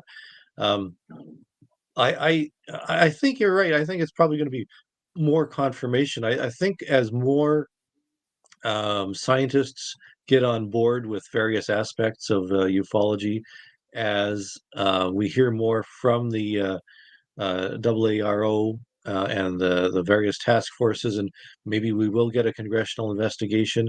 I think as more politicians realize that their voter base is interested in the subject to a greater degree, we'll get more information that way. I think we're, not a disclosure, not even a soft D or small d disclosure, but we're going to be gradually teasing out more and more information as more research funds and more investigations take place. I'd like to see more go ahead, and we'll just have to see what happens in the coming decades. And what's up for you the rest of the year? Well, I've got a few more books on the go. I mentioned I've been involved in a number of organizations now. I've got the Canadian UFO survey. I've got my most recent book available on Amazon, Canada's UFOs Declassified, which details um, mostly military and pilot sightings of UFOs that were found in the National Research Council files, and cases that you've never heard of, and some classic cases or things that should become classic, of things flying right over the heads of RCMP officers and pilots, seeing things that zipped around them. In fact, there's a case very similar to one of the ones in the United States, the coin case, where a fellow was flying his plane and a UFO levitated the plane in flight. We had a case like that in Canada, documented in National Research Council files. So, these cases are out there, and the more people realize it, the more people read about it, they can use that ammunition for advising their own politicians, their own local politicians about them, and get the conversation going. Chris Rutkowski, it is always a pleasure to have you on Spaced Out Radio. We got to make sure it's not 8 years again Okay, I'll settle for 8 months, but not 8 years. That's Okay, just it's me. a deal. It's a All right, deal. Chris, and you can find all your books up on Amazon, which is always an easy place to grab them. And thank you so much, Chris Rutkowski, for coming on Spaced Out Radio tonight. Coming up in hour number 3, we're going to head to the swamp, and then we're going to get to Tim Senor and the UFO Report. And it's not a pretty report tonight, believe you me, but it's something that we do need to discuss on Spaced Out Radio. Stay tuned. Third hour of Spaced Out Radio comes up right after this.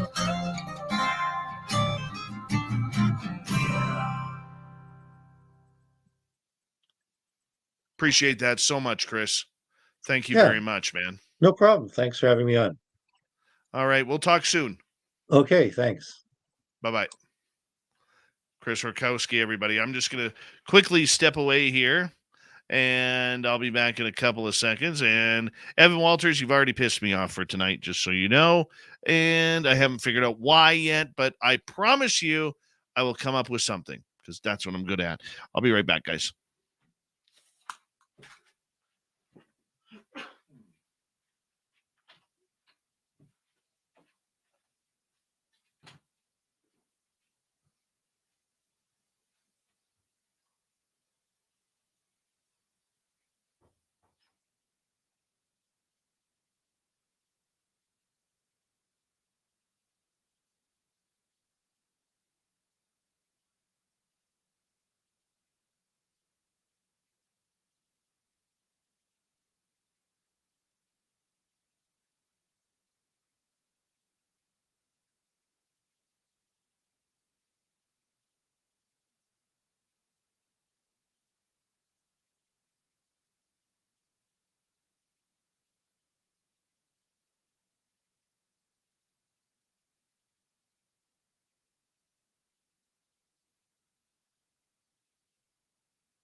That was a great interview. Great interview. So glad to have Chris back on the show.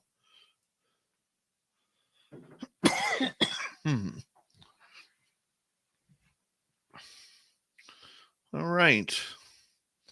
If you haven't yet already, let me just bring this up here. Let's go here. Let's go here.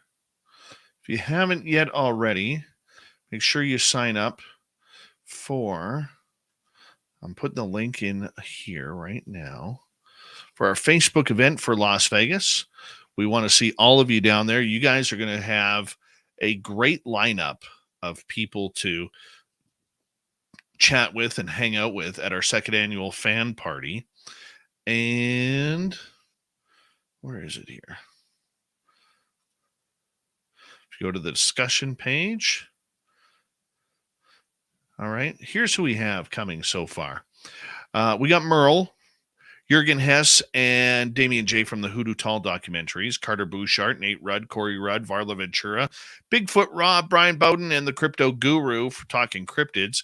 In the UFO world, we got Tom Whitmore, Science Bob, Lala Bright, Katie Page, R. Keith Andrews, Joe Mergia, Tim Senor, Michael Schratt, Melinda Leslie, Lori and Fenton, Grant Cameron, I think he's going to be coming, depending on his health. Jim Goodall, Geraldine Orozco, Ben and Joe from UFO Garage, Louie and Jason from UAP Studies, Steve Stockton from Missing Persons Mysteries, and hopefully the Swamp Dweller. Here we go.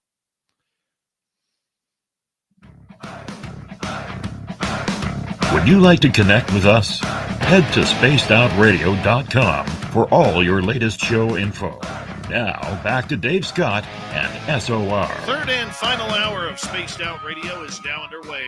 Thank you so much for joining us. We very much appreciate earning your listening ears wherever you are on this beautiful planet we call Earth. Hello to everyone listening in on our terrestrial affiliates around North America, digitally on Odyssey Radio, TalkStream Live, at KPNL. All of our archives are free.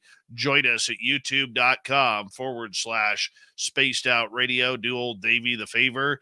Hit that subscribe button. The Desert Clam has set the password for tonight in the SOR Space Travelers Club. Fatigue. Fatigue is your password.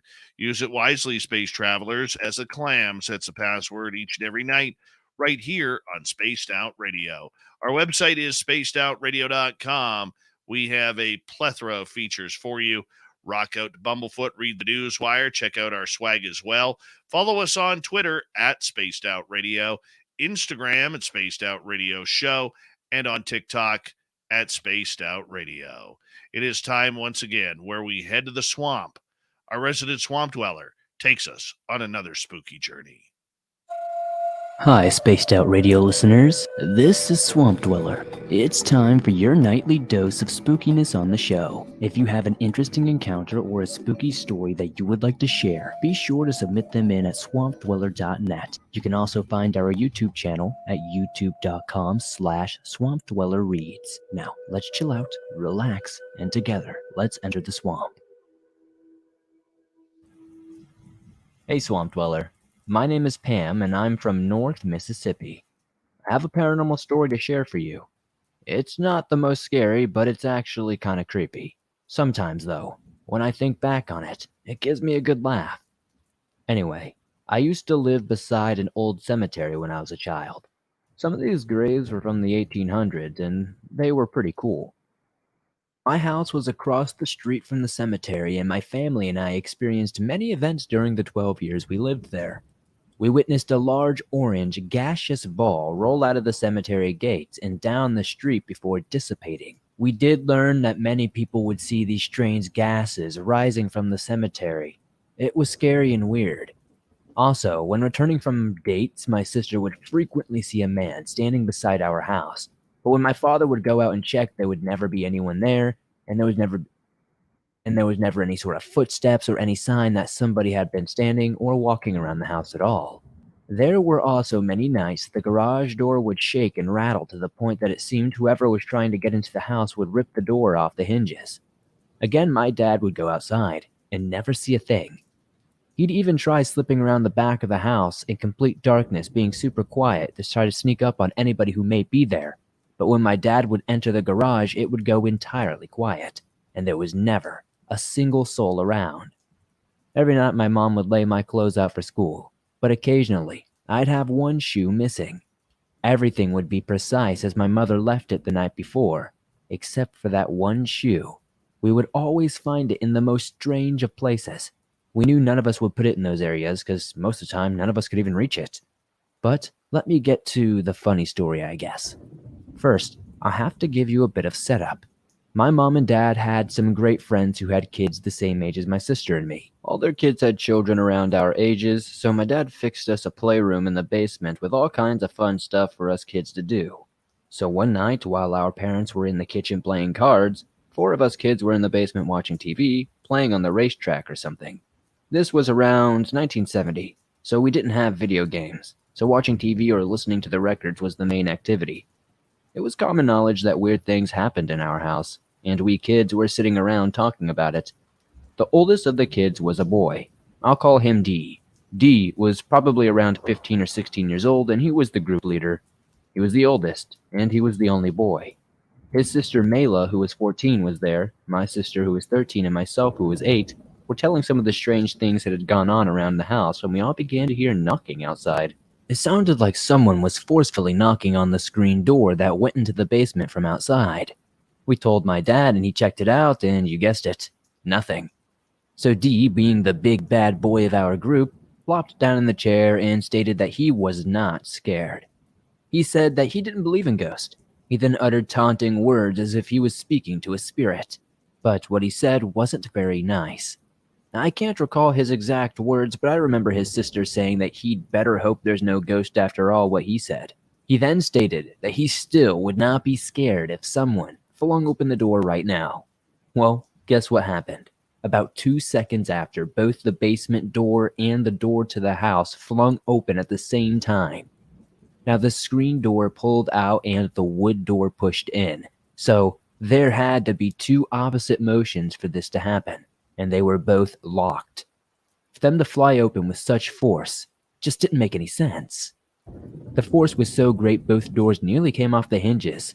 That screen door bent in a weird way, and it never was normal after that, and the doorknob from the wood door was pushed so hard it left a hole in the sheetrock of the wall.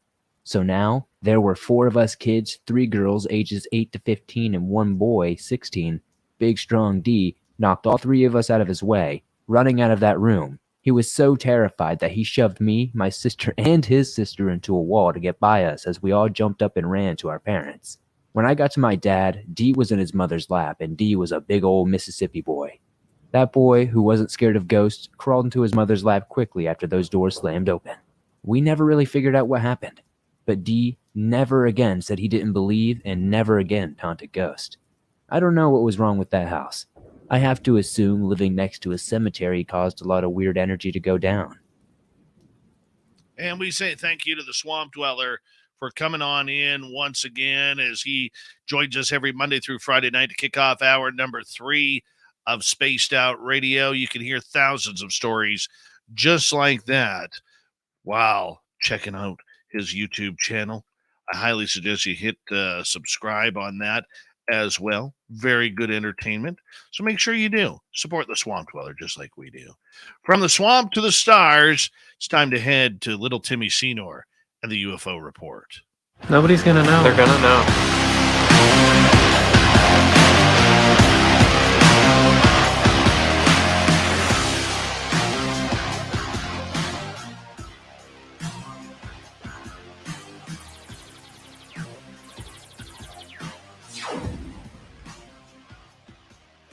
Now, usually we start these UFO reports getting into some serious UFO topics. But this is a story that I'm going to be honest with you. I don't want to cover. I do not want to cover. But we have no choice. And sometimes, Tim, it gets like that. You know, we have talked a lot recently about this UFO group called UAPX, which, you know, we kind of had a head scratcher about them a few weeks ago when they announced that they were now charging for radio and blog interviews up to $600 for an hour of their time. Now, behind the scenes, I had said to people that I know in UMPX how ridiculous that was. But that topic doesn't even compare to what we are talking about today. And Tim, I'm going to bring you in here on this right now, because this is some very ugly news that, like I said, I hate talking about this subject. I try and keep this show away from this type of subject, because we get hit with garbage like this each and every day. But sometimes you have to talk about it. And tonight is one of those nights. So give us the lowdown on what happened with UAPX. Okay, so podcasters have taken it upon themselves to do a little digging, to do a little research into the backgrounds of some of the people that UAPX have been collaborating with. And so it does look like UAPX decided to collaborate with a company called Nutrix. And the CEO and operator of this company has a somewhat checkered past. And within the details of his past are some charges of some pedophilia and some child molestation, and some pretty severe charges. And some of them going up to some in the number of counts were in the double digits in the counts, I think. And that was kind of the distress. And then UAPX recently came out in support and in defense of their collaboration. And it took it upon themselves, the podcasters in our community, in particular Truth Seekers, who I think did an initial interview and then followed up by Disclosure Tonight, who went into depth and doing some research and some digging. And then recently we've had some confirmation from even insiders to go into some of the deep recesses of this case, which are starting to appear to be pretty dastardly.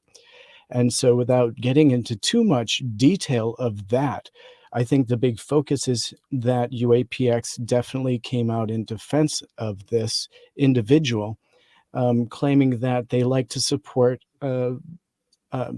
bringing felons back into the community, which I think is fantastic. Let's not dissuade any commendation for that. However, I think there are certain rules and guidelines that may assess that. And I think when it gets to kids and the trafficking and pornography and all the horrible things that go along with that, there may be a new line that we may need to examine. And I think that that is why it's being kind of alerted to our community, that UAPX came out with a recent statement even in support of their decision. And so Jeremy McGowan released a statement 4 days ago, and he named the statement "Setting the Record Straight."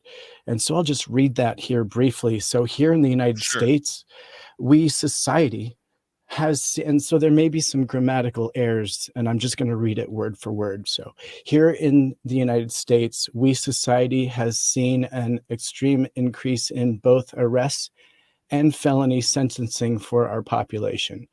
In 2016, over 110 million Americans had an arrest record.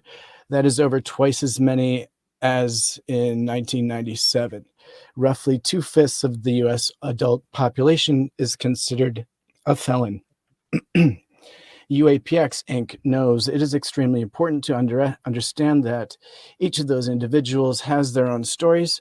Most of the time, details are private, and the reasonings behind what occurred are part of their personal journey.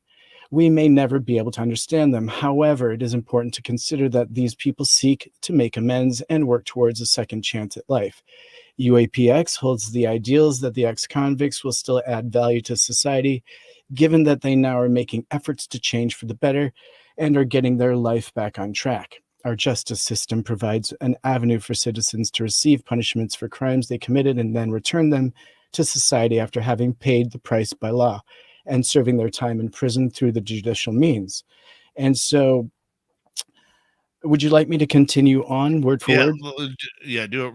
Finish Society tends to make assumptions based on limited facts. However, the primary consideration is that we don't know the intricate details about the situation these people were in at the time of their commission of the crime. Living arrangements, mental health status, family situations, income, education, health, and other contributing factors cannot be cross-referenced by arrest status, nor does any process currently exist to show the changes, contributions, and personal growth which these individuals process through post-incarceration. The limited data that can be pulled together does indicate that felons, once released after serving time, may pay a higher long-term price for their crimes, even after the responsibilities to society are paid in full. Many data sets indicate that regardless of ethnicity, education, an ex-felon in the general population is far more likely to be out of the labor force completely than some longitudinal surveys, for example, indicate that irrespective of ethnicity or education, a working age man in the civilian non-institutional population is far more likely to be out of the labor force altogether than anyone who only has an arrest without a conviction, or someone who has no history issues with the law. So this continues on here. And so UAPX Inc. is a target of this hate attacks. And did you want me to go into detail here? Yeah, just keep going. We're all listening to you. Don't stop. All right, so I'll just read every word here. So this is a correlation that has a tremendous effect on the ability for ex-felons to contribute to society, considering that around every turn, adult men nowadays have a felony conviction in their past. The amount of Americans who have had trouble by law should not be a matter of indifference or intolerance to forgiving society. The vitriol and hate which are applied to companies who see past prior mistakes and evaluate the people based on their potential contributions to the advancement of society through good works and efforts is extreme. And so UAPX Inc. is a target of this hate and attacks by contingent people who seek to insert their noses into situations they do not fully understand.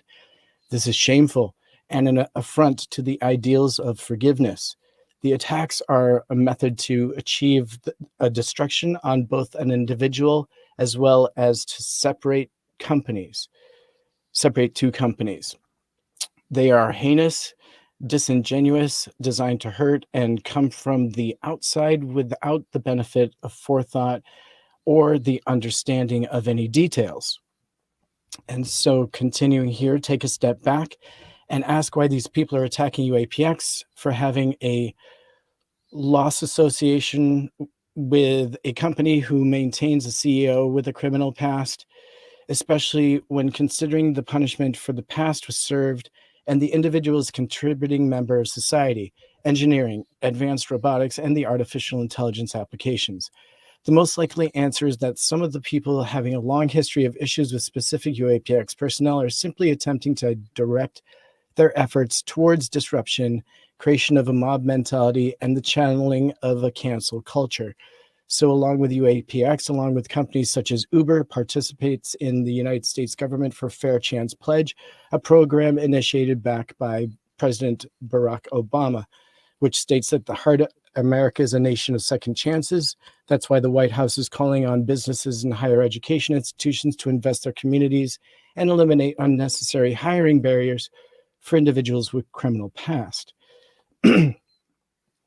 And so to finalize this statement, many leading companies, including some of the largest retailers and manufacturers in the company, have stepped up to lead in these efforts by providing employment opportunities through the actions like adopting the ban the box policies. And so UAPX is not alone in its willingness to give people a second chance. There are many companies who have active, published, and well-respected programs for hiring felons. Let's take a look. such as McDonald's, Starbucks, Microsoft, Coca-Cola, General Mills, Delta Airlines. There are dozens. Additionally, New York City Bar in 2008 reveals that there are laws, and the law prohibits the denying employment on the basis of an arrest record. However, there's one primary factor that is none of the mudslingers have taken a moment to consider. UAPX Inc. hasn't hired any ex-convict or felon, though we aren't opposed to the idea as clearly stated above. The attacks upon UAPX Inc. reflect the ignorance of those people engaged in this activity of disruption and mudslinging. UAPX entered into a lawsuit agreement with a specific company for the development of a custom hardware to be used in our UAP UFO tracking and identification efforts. The company, not the individual. While that company's CEO has a history with a conviction, the work output value and ability of the company is not in question. So finally, UAPX Inc. will continue to persevere in their chosen field, a field which is rife with stigma and pushback. We are in uphill battle every day in doing what we do. These attacks upon our company do nothing but waste valuable time, energy, resources, and could be placed in uncovering the mystery of the phenomenon. Well, my first comment on this is, why don't you do your homework on whether or not this person involved with this other company is somebody you should be associating with within the UFO community? I'm all for forgiveness. If somebody is caught, say 15 years ago with pot when it was illegal, fine. Somebody stealing food for their family, or, got in a bar fight and things went awry, fine. I'm all for forgiveness. But I don't care what anybody says. There is no forgiveness for anybody who harms a child, especially explicitly in that way.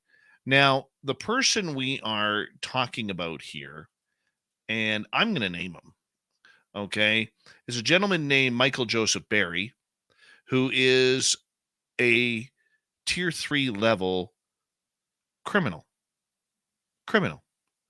Yeah. 35 years old in 2012, where his victim was 15 years old. And it's alleged that she may no longer be alive because of this incident. All right. And the charges, he pled down. He pled down. But the thing is, this dude is still on the sex offender registry for life. For life. We don't need this in the UFO community.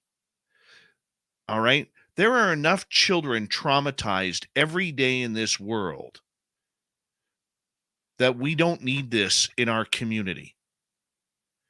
This is a stupid move on behalf of UAPX. It's a stupid move for them to be pushing this, whether it's a technological agenda or not. All right? If this is the best you can find, we don't need to associate with UAPX as Spaced Out Radio. As far as I'm concerned, they're done here. They are done. Now, I don't know. Like, Thomas Fessler from Disclosure Tonight did a great show on it yesterday that I saw. A fantastic show. And he brought on the former VP of UAPX, David Altman. And for people who don't know, David Altman is also an agent for Corey Feldman.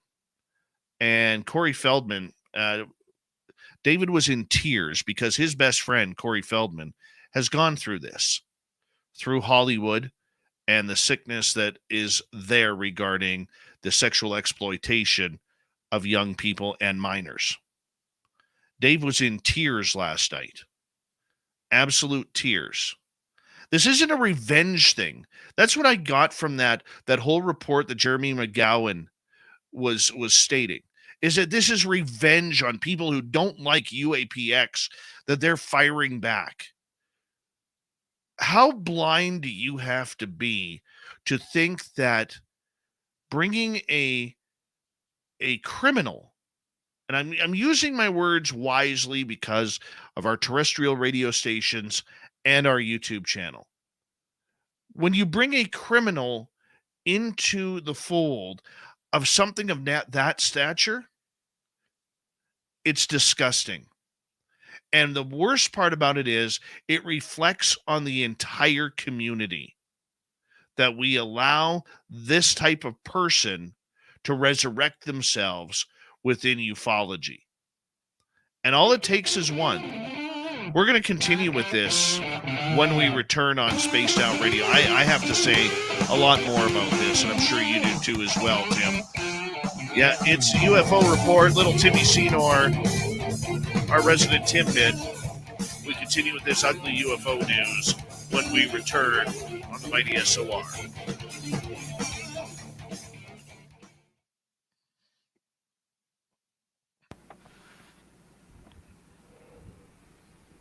Makes me sick to my stomach, man. It's not easy to talk about. Yeah. Yeah.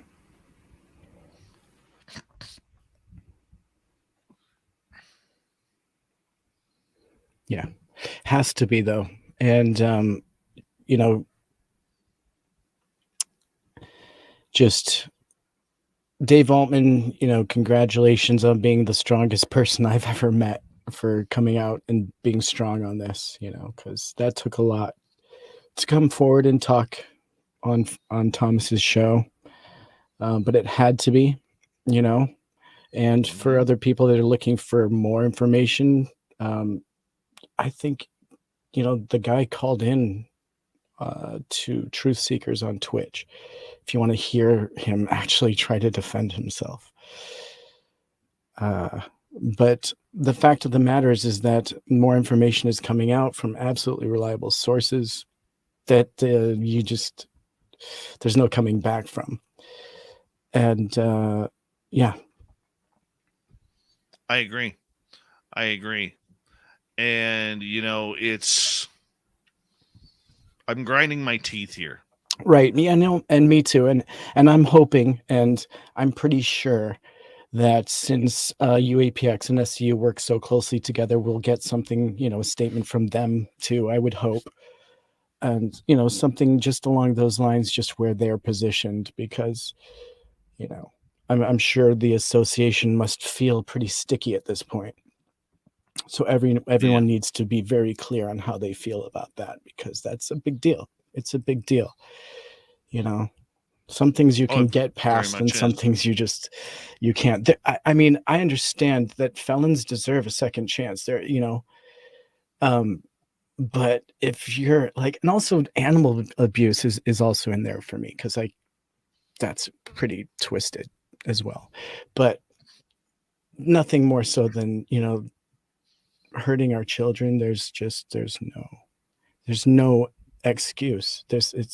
And also, let's also consider that there is no cure for what we're talking about here. And I'm not even going to say the P word because it's a horrible word, but there's no cure for that. And so serve your time, absolutely, but there is no rehabilitation, right? Right? You can't just get a job and get a great income and then go on with your life, because now you have got an income and a source of a way to make a living. It's not like that. It's, you know, I don't even think therapy, I don't think they have anything for people that are suffering from this mental illness, which is, let's be fair. I mean, it must be. Well, I can't imagine going through that. I really can't. I mean, but Dave, why would you connect yourself even by 3 degrees of separation with anyone that, I mean, why? And how could you have a conference call with someone? I don't know, buddy. It just, there are certain things, we'll get into more, guys. I mean, I see a bunch of questions coming up. Okay. We'll get into more here, coming up when we come back from the break here. But we do have a UFO report too. you know. So Well, we'll see if we get to it. Okay, let me know, because we do have stuff if it's too heavy for people. I mean, you know. Yeah.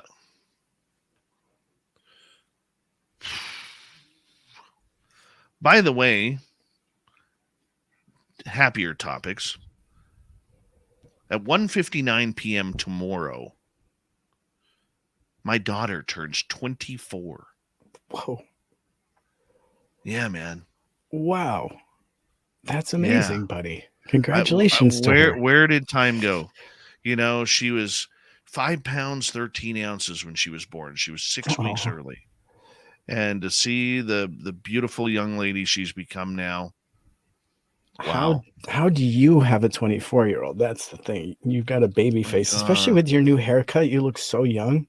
Forget about it. I know. It's the gray that makes me look old. And we are going to cheer this up here later on. So let's just continue here for another few minutes here.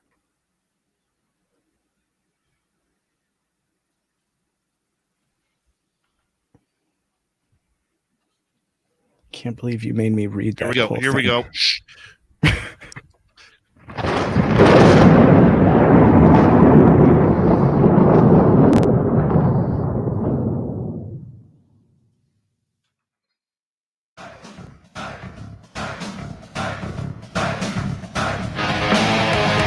We're out at third. We're heading for home tonight on Spaced Out Radio. Good to have you with us. My name is Dave Scott.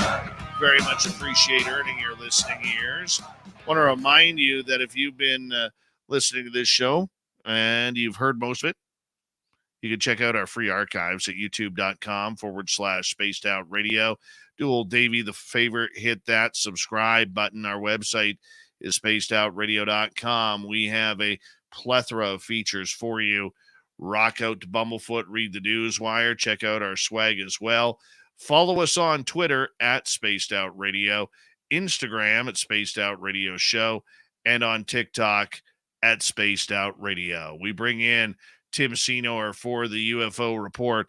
We're going over a real dirty subject, and I don't mean to downplay this at all, where a UFO group called UAPX has recently started working with a company called Neurotic. What's that company called, Tim? You're very close. Neurotics or Neurotics, something like that. Yeah, you're close. Yeah. And one of the big issues with this company is the fact that one of the people they're associating with is a child predator, convicted child predator, who is on the registered sex offenders list in the United States for life. I believe it comes in 3 tiers, the third tier being the worst, and he's in that worst one. And this isn't going over very well in the UFO world. It is currently trending on Twitter, and that there are a lot of people out there who are not a fan of this, nor should they be. The sad part about it is the members of UAPX are literally defending this, saying a criminal deserves a second chance. Yeah. Somebody who hurts kids does not deserve a second chance. Let's get that first and foremost. No matter what the situation, there is no oops, I'm sorry I did that. There just isn't. And there's allegedly more information about this gentleman coming out. I have not had it confirmed yet. I know Thomas Fidler on Disclosure Tonight's YouTube channel was talking about the fact that he allegedly is more involved up until 2020 regarding things to do with trafficking, allegedly. So, I mean, how do you deal with this? How does a company in the UFO world think this is a good move? I mean, Tim, you read that entire defense that Jeremy McGowan from UAPX put out. How do you write that with a straight face? Honestly, how do you write that with a straight face? I think the only way to write that is to not have all the information on the person sitting in front of you. Because if you're informed, you wouldn't take that position because I know he's a dad too. And also considering that allegedly, there are 10 counts or more and that it's ongoing. So you're talking to someone that isn't seeking therapy, obviously. And even if there was, I'm sure there's some sorts of therapy, but I don't believe there's a cure. And so, well, it may be a very drastic cure if there is a cure. Let's just assume castration would solve that problem. But it's just very hard to accept. And so, I mean, it's just one of those things that is going to probably, speak volumes towards their future. It also speaks volumes as to how absolutely desperate they must be for tech and gear and help, because there are so many options for this very simple piece of gimbal tech that they basically sold their soul for, which really hurts to see, because it's an easily you could replicate that.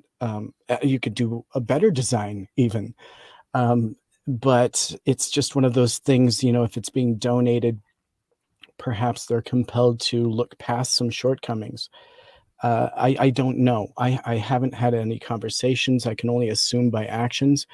But I'm a father of a large family, and I wouldn't feel comfortable working around anyone, even if it was via, a long distance. Distance doesn't make the action okay. And so I have a really hard time with this case and this whole situation. It is very hard to talk about, to be honest. So, but it needs to be, because honestly, it does kind of address the thinking of this company and where they are right now. And it does affect us in the community because we are getting information from them. So, Dave, back to you. Where are you at with this? Well, I'm going to read some tweets that are currently being put out on the hashtag UAPX, because, we always want to get public reaction regarding this, and Twitter is always a good place. Here's one that from Kane's Rain. Well, it's my opinion someone convicted of, or in this case, pleaded guilty to aggravated and that kind of assault of a child should never be out of jail or alive for that matter. Your thought process, along with those at UAPX, makes no sense whatsoever. There's a gross mockery of memes, with UAPX members standing in front of minivans with free candy painted on the side. Here's another one. I'd love to be a fly on the wall in some of the key government offices right now. Sadly, given anything government related or sponsored on UAPs includes UAPX, is going to be disappointing. Always has been. Good forces within are still trying to change, though that is good. Olo Brain says a party for the end of the world, UAPX. People are disgusted by this. Here's Doug Giles, PhD. What did you expect? Ufology and UAP, whatever, is about making money, not investigating the UFO phenomena. Hashtag UAPX. And that's what it is. This is a move about greed. It's not about moving things forward. It's about greed and what they can do to make themselves better. And it's horrible. It's horrible. It's disgusting. You have to do your homework. I once accidentally brought in somebody who I did a bunch of research on to talk about a controversial subject. And that person, within 45 minutes of this show starting, I find out is a sympathizer of a certain German group from back in World War II. Everything that I searched on the guy, could not find anything, because you have to be careful. You have to do your due diligence regarding your guests, regarding people you associate with. And we don't need this in this community. We really don't. And let's hope that UAPX comes to some common sense and pressure from the public to make the right decision, the proper decision, before they hurt their own credibility even more and or hurt the UFO community's credibility even more. This is something that, we struggle on a daily basis, Tim, to try and bring people into this community. They already think we're a bunch of tinfoil hat wearing nut bars, the mainstream public. All right? They already think that we have screws loose and that we are at the bottom of the barrel of society. And now we have to deal with something like this. If you are registered for that kind of crime, like you said, Tim, there is no turning back. I'm all about forgiveness. Okay? I am all about forgiveness and giving criminals a second chance once they paid their dues. But you know what? There's a caveat to everything. And harming a child in one sort of way or another does not register on my list as somebody needing sympathy or a second chance. Not at all. And I know the UFO community, if I know them well enough, okay, they're not going to stand for it either. They are not going to stand for it. And we should be thankful for that.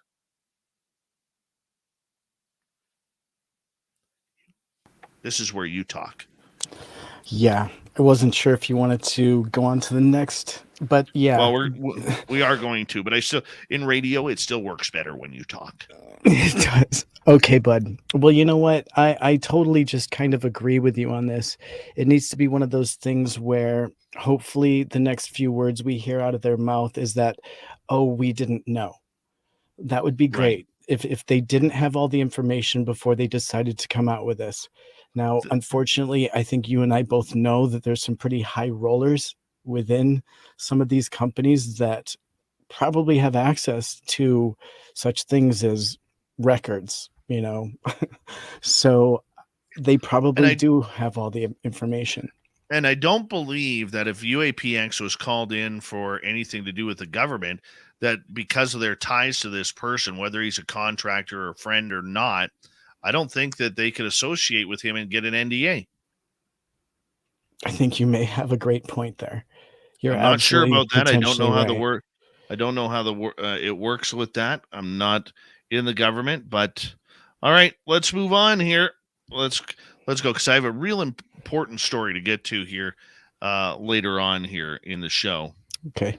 A former director of national intelligence undermines the effort to downplay unusual UFO cases. What's going on here? Yeah, exactly. And so on Sunday, the 15th of January, whilst appearing on Fox, former United States Director of National Intelligence John Radcliffe sensationally commented on the UAP and represented himself this way in a quote, saying that objects that demonstrate technologies that seem to defy the law of physics and capabilities that we don't have as the world's superpower. And he added, our role in the federal government is to provide for the common defense. And we can't do that if someone else has technologies that are better than what we have. And so furthering that, in these comments that were made in response to a question about the U.S. government's new UAP report, which highlighted 247 UAPs reported since just last June in 2021's preliminary assessment report. And so there were another 119 reports either discovered or reported that fell within the original 17-year period, but were not included in the preliminary assessment. And so according to the report, that brings the total number to 366. And so the 366 number support claims that made by the Office of the Director, or the ODNI source rather, provided to Daily Mail reporter Josh Boswell with this exact number of additional cases in October of 2022, when the report initially was expected. So the new report, which was eventually released on the 12th of January, provides no details on the unusual characteristics, rather no details. And so we know nothing about any of the characteristics demonstrated by the UAP, which are included in the 171 uncharacterized, unattributed UAP reports. And so him coming forward with this shows that there's tons of unclassified and classified videos that are profound and pretty clear. And in his quote, he continues to say that they don't want to talk about this stuff because they really, really just don't know what they are. And that's the truth. So how does that make you feel, knowing that the ex-director is coming forward so blatantly and claiming that there's so many unusual cases demonstrating technologies that seem to defy the laws of physics? Well, I think it's nice for him to come out and tell us everything that we already know. I mean, look, until it comes out what the U.S. government really has, we're going to get these people coming out. Gee, I didn't know really what was going on. This is all a surprise to me. Oh my gosh, could you believe this? I don't believe it for a second. There are people in the know. All right. There are people in the know. Yeah. And also when he was actually quoted, I think the reporters actually asked him directly if he had any direct knowledge of the existence of aliens. And it almost seemed kind of canned how he responded with, if I did know, I wouldn't be able to comment on it. That very canned response, but it seemed as if he was even pretending to have to think about it, which is so frustrating to see because it just airs to the lines of lies. If you're even having to fake a response, it's just icky. It is. But you know what? It just goes to show, you know what? He actually may be telling the truth here. He may not have been read in. This may be all a big surprise to him. I mean, we really don't know. Do I believe it? No. I believe that these people, when you get to that position, they may not tell you everything, but they tell you a lot. Right, but even Secretary of Defense Ronald Moultrie denied transmedium activity had credibly been reported, commenting, saying, "We have not, to the best of my knowledge, had any credible reporting that we've been able to analyze of transmedium activity or transmedium objects. But we have the 2019 U.S. Navy film of the spherical object that Jeremy Corbell released going down into the ocean," which I would assume that Moultrie had access to and had seen. So it seems deceptive, does it not? Well, it always does. Look, you can't trust them. Remember, we got a narrative going on here, Tim. We got to remind the public, we got a narrative going on here. And as long as that narrative is in play, there is no way, no shape, no how that we are going to be able to get what we need for information regarding this subject. Somebody knows. Okay? Somebody is in the know. We need to figure out who. We need to figure out why. Because the one thing that we can only guarantee through this entire thing, Tim, is that they're not going to tell the public about it. Not at all. And on that note, I want to show you something here, Tim. And hopefully our audience will be able to hear this. Okay? Because everybody knows every now and again we have a gentleman come in named El Ovni Volador. Right? I've actually been accused of being this El Ovni Volador guy. I'm not him. Not me whatsoever. Okay? But here's the thing. El Ovni Volador, as you know, he's a little bit of a mouthpiece. So, as you know, we got our Vegas event going on. And this professional wrestler named Navajo Warrior had some pretty insulting things to say about El Ovni Volador. This is the Navajo warrior, and I'm laying the challenge down right now to El Ovni Volador. You and I, inside a steel cage. Let's call it the Area 51 match of doom. 15-foot high steel cage, tethered together by a 15-foot-long leather strap. Nowhere to run, nowhere to hide. You and me, one-on-one. Let's do this. This is the Navajo warrior. What do you do with that? What do you do with that? Well, you can't run from it. Whoever, I hope that Yeah. Navajo warrior. I've done some research on him. Okay, I've done some research. He bench presses close to 700 pounds. Okay, this is a guy. What can El Ovni bench press? Where's El Ovni with that? I don't know. I've never seen his training regiment. Okay, but all I'm saying is this Navajo warrior, even though he can bench press like 700 pounds, even though he could probably deadlift about 1,100 pounds or 1,000 pounds, whatever it may be, all right, I can tell you this. I've seen El Ovni Volador because he's attacked me every now and again. I really, truly believe the Navajo warrior does not know what he's getting into. It's scary. It is scary. And then he wants to have a strap match with a 15-foot leather strap. How do you defend yourself against Psycho in the squared circle? Power is one thing, but mentally unstable for El Ovni Volador, that's another. I have a feeling that El Ovni Volador is literally going to respond to this. One way or another, he's going to respond. Wouldn't doubt it. And I'm scared. I'm scared. Yeah. Literally, I am scared. Blood in the ring. I think Navajo warrior and his beautiful bride, Crazy Hot Morgan, I think they bit off more than they could chew here. I really do. He seems like a nice guy. It's not what you wanted to hear, is it? Well, hey, I'm gonna be in Navajo warrior's corner. I'm just afraid for him.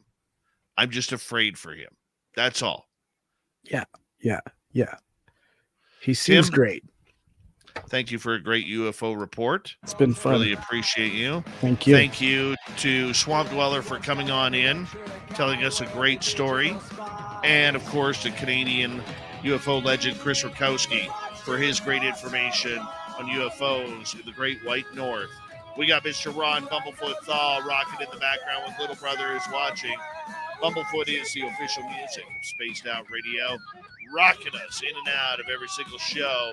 Get your horns up for the guitar god himself.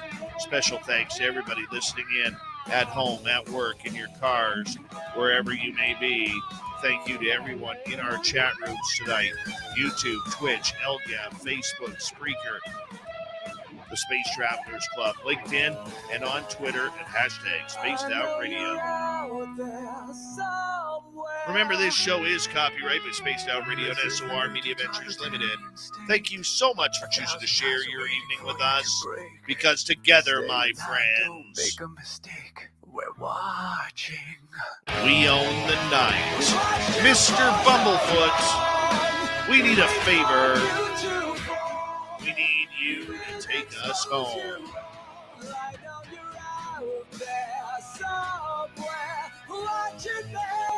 Yes, the room train has docked for the night. But soon, my friends, we shall ride again. Your seats are always available. Your tickets never expire. And if you want to bring a friend, we've got room for them too. Good night.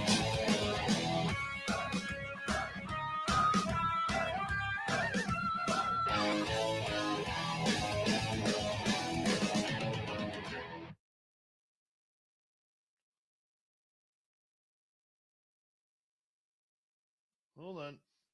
There we go. All right, for those of you still sticking around, here's Random Guy. Random Guy is back. Hey, what's going on, fellas? This guy. What up there, Random Guy? What's good? Have you brushed your teeth from all that potty mouth from the other night, or what? Hey, I was good. You saw I did not curse once today, even in chat. Oh, very true, very true. So, Random Guy, when you hear somebody like Chris Rutkowski, who is, and I know you listen to the entire show, what's your thoughts on research like that? It's mixed for me. I have a great deal of respect because in his case, he's actually somewhat of a scientist, right? So the guy's putting the work in, and you should respect that. The other part is, though, with a lot of the questions that I watch and the way it's being answered, it's a different situation, because you can do all the research you want if it's studying, and that's helpful and it advances it. And we need people that look at empirical data without bias. So people like Chris they're absolutely critical to doing this. But at the end of the day, a lot of it turns into like some of the questions you heard answered. Well, we'd probably turn that over to the U.S. authorities, or we'd probably do this, or we'd probably do that. And so, while I have a great deal of respect for Chris, and I was happy to hear his thoughts on things, and he's a vast well of knowledge, at some point, you need to commingle the smart people like that with the dumb people like me that just know stuff. Dumb people like you who just know stuff. Thank you, Forrest Louis, for another super chat. Would you care to elaborate on that there, Random Guy? I mean, I'm just saying, like, so the way he is able to, and I'm not just saying Chris, but just because he was your guest tonight, I'm using it as an example, so I'm not picking on him at all. Like I said, great deal of respect. However, when the ability to collect data, replicate it, associate things, that's a great skill. But it's also cool to have a guy that's like, hey, that's stupid, that's not real, that's fake. Or a guy that's like, hey, no, I was there, or I got a friend there, no, that's not real, or that is real, or holy crap, we got to look at that. So I feel like everybody needs to bring their powers together for good. And when I watch shows like this, I enjoy them. I enjoy everything. I even watch Ancient Aliens with all the production. But it never seems like the right people come together at the right time. It's always like, hey, we got this one guy that's brilliant at researching, and then we got this one guy that was eyewitness, and we're just going to give him the summary of the eyewitness and let him do a scientist thing. No, get the scientist and the idiot in the same room at the same time and let them talk it out and figure out what's real and what's not. That's what we need to have happen. That's all. That's all I'm saying. And that goes not just for, I'm just saying generally across the field in ufology or whatever we're calling it now. That's what Hi, Pay Parker and Enki. Good to have you guys here.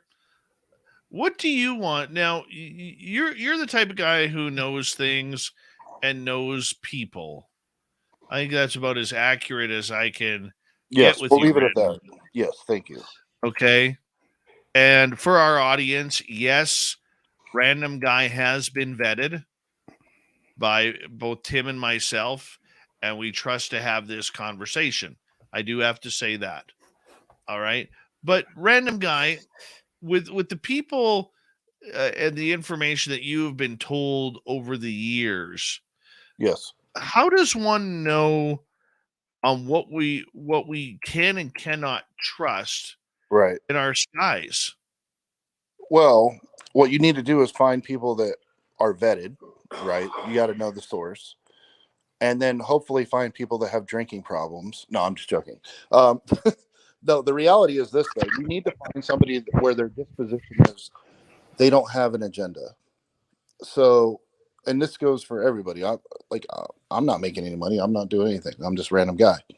But I know people who give information in exchange for either money for the interview or money for whatever. And they're very clear to work around their NDAs. They're very clear not to violate things they're not supposed to talk about, as am I and others.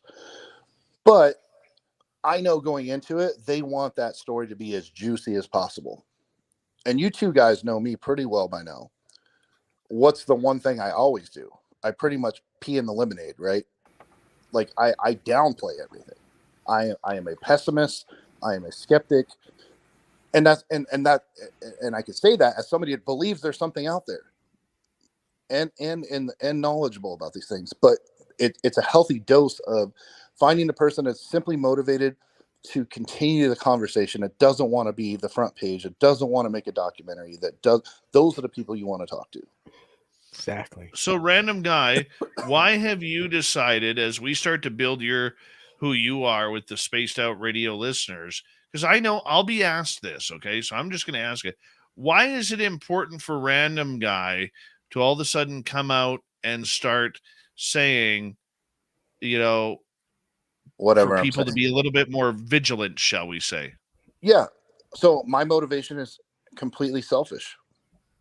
My motivation is I want to leverage your resources to get answers I don't have, because I already have one half of the equation solved.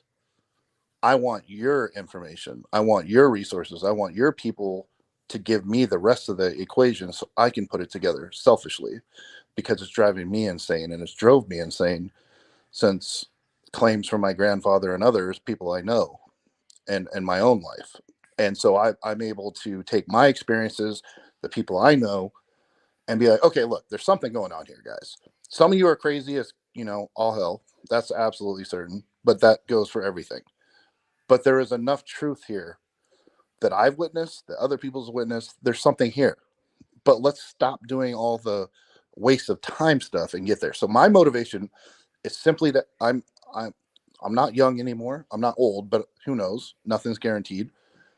I would love to figure something out. I would love, or at least to be able to say, nope, that's a conspiracy. Nope, that's a lie. Nope, that's a waste of time. Nope, that's not happening. This guy is a pawn. Whatever it is, I just want to know the truth, because at the end of the day, it's not going to change fundamentally how I live my life, and it won't change yours either. Short of them landing in your front yard, and planting crops and hanging out with you every day, we just want to know, because children of the universe, whatever, hippie stuff you want to call it, we deserve to know. And that's literally it for me. And I don't want notoriety. I don't want anything. I want to figure it out. And I know enough to be dangerous, to where if I can get your information and the people I've told you explicitly names that I would like to meet and talk to with no cameras. And if I can make that happen, then I can solve a lot of this, a lot of it. Tim? Yeah, buddy. It's great to see you again, random I'll guy. be right back. Thank you so much. Guy. By the way, you can get your random guy t-shirts right now. I say I'm not about money, and then you start hawking my shirts. Great. By the way, audience, I don't make any money. That's for Dave and the channel. It goes 100%. That is right. To support SOR, not me. Yeah. No. So we're clear. So I have a question for you. What is the most disturbing thing that you know to be fact in regards to UFO? Why you got to regurgitate my questions? It was so good. It was good. I thought you might see it as familiar, but I wanted to bounce it back at you, because really, if anyone has, potentially got a disturbing story, it might be you. Yeah. So here I have them, but none of them are firsthand. So that's the problem. My firsthand stories are mundane. I've shared one or two of them with you, of my sightings, my encounters. The really bad ones are actually family members and stuff, and because of that, it's like, okay, did that happen? Was it a dream? Were they drink? Like, whatever, right? And again, that's the skeptical in me. Right. But I feel like that's what makes someone like me useful. That's why I'm wasting my time. People are like, why are you wasting your time, random guy? I'm wasting my time, quote unquote, because I feel like I'm not here to waste your time, and I don't want you to waste mine. So if you say something that's not true, I'm going to tell you right out the gate. Nope, next. And you've seen me do that. How many times have I've watched Timmy's face break in disappointment when I tell him, nope, that's fake. I'm sorry to do it, but it's just like, why are we wasting our time? We're grown men, right? We're trying to get to the bottom of this. So I will say the most disturbing thing to me is, and when I posed this question earlier, Chris answered it. He was talking about the stigma of scientists, and I'm like, no, that's the wrong answer. No, I understand that was his answer, but that's not the right answer to that question. The real answer here is the most disturbing potentiality here is they are here and they're not friendly. And I've heard from multiple people, again, it's with a grain of salt, and not, here's the thing, the multiple people, I can't vet where they've worked, what they've done. It's just people I know, family, otherwise, military, etc. And they tell me these grand stories, and I'm like, okay, bro. Yeah, okay, I got it. Yeah, they're doing experiments, sure. You know what I mean? Like that kind of stuff. Yeah. And so to me, the most disturbing thing is that I'm being too dismissive on some of this stuff because of my skepticism. And if it turns out that is reality, it's freaking horrific. That to me, that would be the most horrifying thing. Because if any civilization is here that has the wherewithal to anti-gravity, that literally means they could break up the Earth's crust. They have the ability to anti-planet us. You realize that, right? No, I didn't realize that. If you have the ability to manipulate gravity and atoms and teleport and or move through space, that means that you can do that for any atoms, not just a spacecraft. That means you could do that for iron atoms. You can do that for dirt atoms. I could literally take the iron core of the Earth and make it come to the outside, and then we aren't here anymore.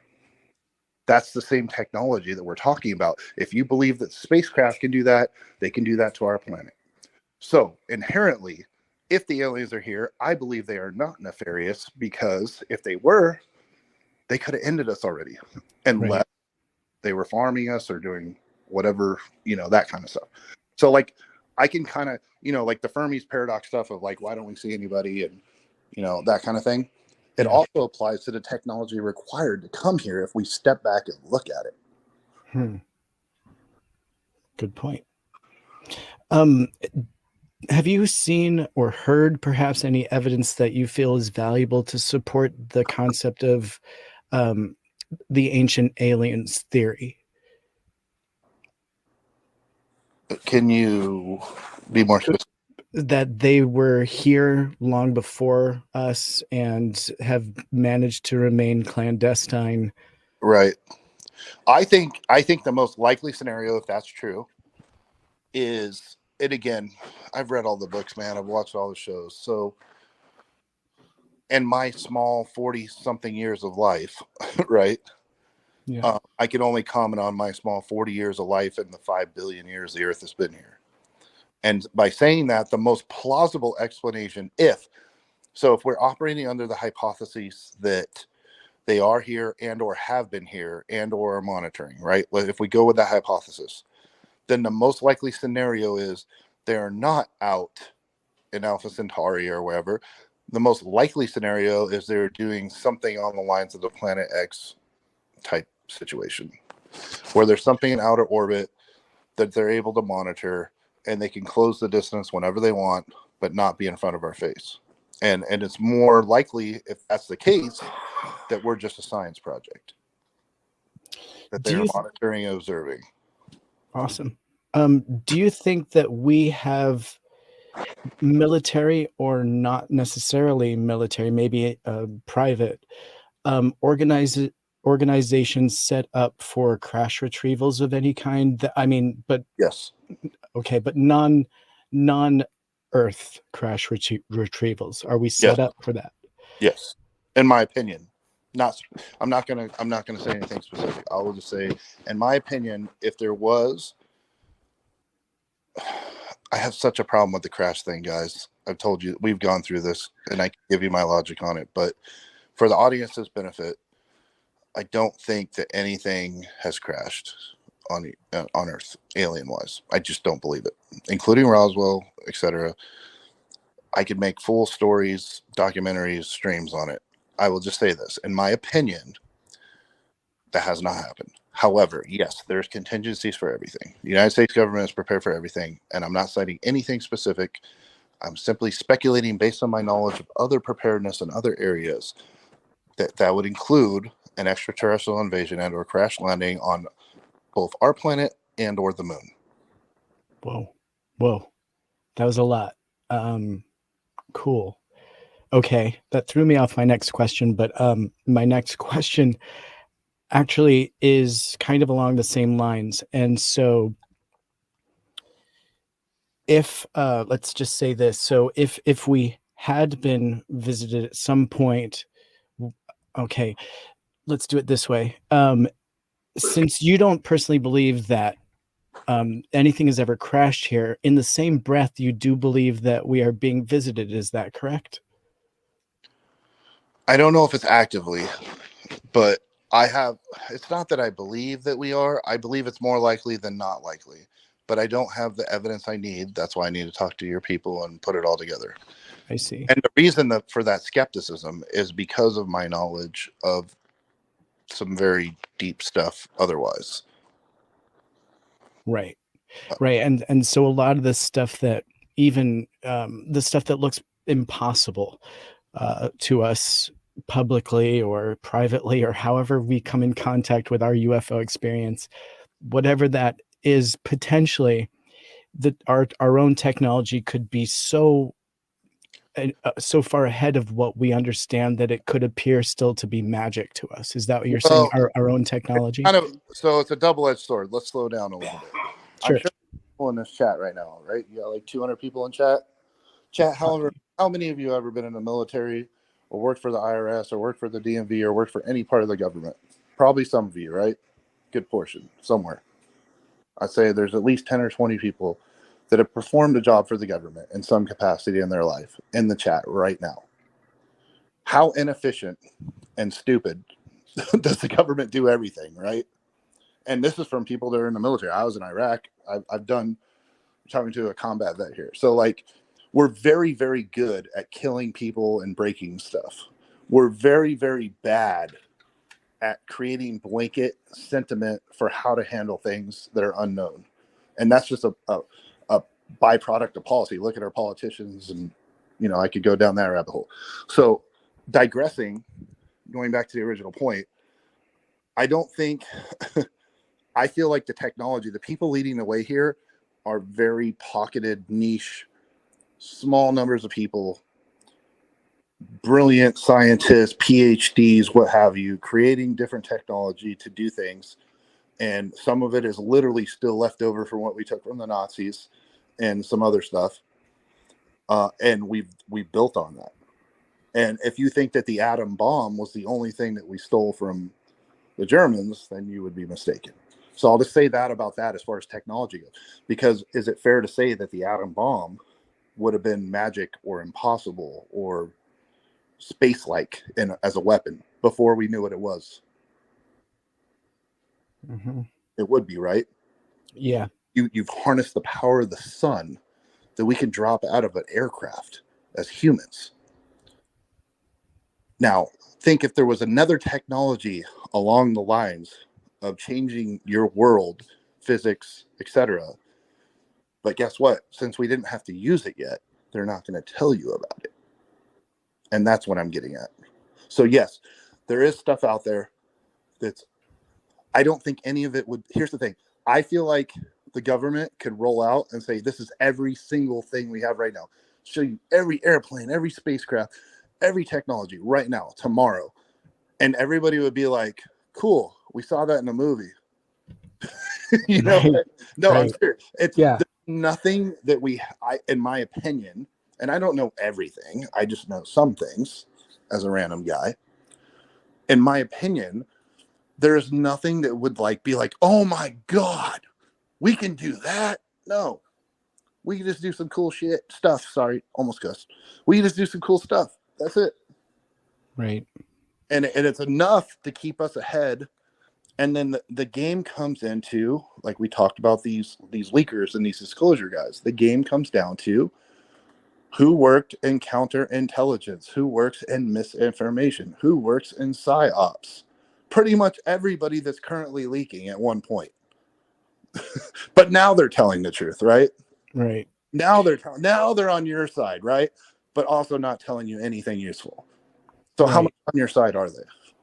Exactly. That's what I'm saying. Well, we've heard about the 23-minute video supposedly from Lou Elizondo. Do you think like something like that could exist? I am not familiar with what the 23-minute video is. Yeah. Do you think that evidence could be out there held by our military that is inscrutable, that they are potentially showing behind closed doors to Congress, and that could be changing some minds, and that's why we're seeing such a change in the temperature within our government? In my opinion, is it possible? Yes. Is it likely? No. In my opinion, if you notice, we just threw out the Space Force, right? And the reason they had to come out with the Space Force is they couldn't keep black budgeting and piggybacking off the Air Force and doing all the stuff we're doing in orbit and everything else. So they had to make a Space Force. So they say, look, we need to allocate. So, you know, our satellites are at risk, blah, blah, blah, near Earth, and you can read all about it. I feel like this is just the next logical step in creating a disinformation service, the same way that we've done with the Army, the Navy, you know, other branches throughout history, misdirection. So if we come out and we say we have this stuff and we're doing disclosure, yeah, we're going to start talking about everything flying around there. Never mind the fact we just started a Space Force and we're going to put this many billions of dollars into it. We're just, you know, this is just random. Because then as new projects are greenlit and they start testing things like TAVs and other stuff, and people are like, what the hell was that? They could start just being like, oh, well, let's throw it in the report. You guys can read all about it. There's a video of that. And it's the ability for them to control the information, because the other thing here is more so than keeping, like, let's say the American government with the American people, more important to the government than keeping people in the dark about it is keeping our adversaries in the dark about it. Right. So they love plausible deniability, and they love the ability for China and Russia to think something's a UFO. So if you guys are all hype about something being a UFO, and all the civilians are like, dude, it's a UFO, and you're telling your friends in Russia and your friends in Helsinki or wherever in the world, right? Then they have to waste time and resources looking for aliens when it's just our stuff. You get what I'm saying? Like that's part of this whole game. And like, so that's why we just saw the former director of national intelligence come out claiming that some of the stuff that we're seeing on those videos demonstrates technologies that seem to defy the laws of physics, in his quote. Is that directly related to what you're saying right now? I don't know. I don't know what his disposition Potentially made that statement, but it sounds similar, doesn't it? It does. It does. We're starting to see some patterns. You brought up Space Force. So we know historically Air Force was kind of potentially secretly in charge of this topic and just kept it completely silent and has never talked about it. And so now we see the creation of Space Force. Is this the new component to keeping this topic absolutely up to date and completely secret? Well, let me give you a little history lesson. I'm not going to presume you don't know, but perhaps somebody in the audience doesn't know. Back in the day, we didn't have an Air Force. We had the Army and we had the Navy. And you could argue, if you go back to Revolutionary War times, the Navy actually started before the Army, depending. But digressing, we had the Army and the Navy. The reason they developed the Air Force, it was not the Air Force. It was actually called the Army Air Corps, if you do your history. Yeah. They started pouring money into aircraft development, technology. Ran out of ways to stop hiding stuff from the Army guys, so they made the Air Force. Air Force, black budget, stealth. Everybody thinks stealth is like the latest and greatest. No, stealth is literally late 60s, 70s technology. Just so we're clear. Okay? 50 years old. 50 years old. Stop being impressed. They got to the point, and this is all opinion.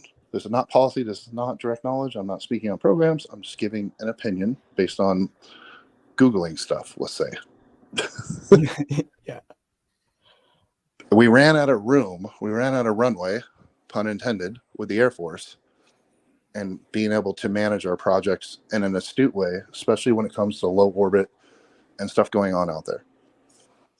And so we had to officially make a Space Force in order to allocate the budget large enough where it wouldn't keep grabbing information.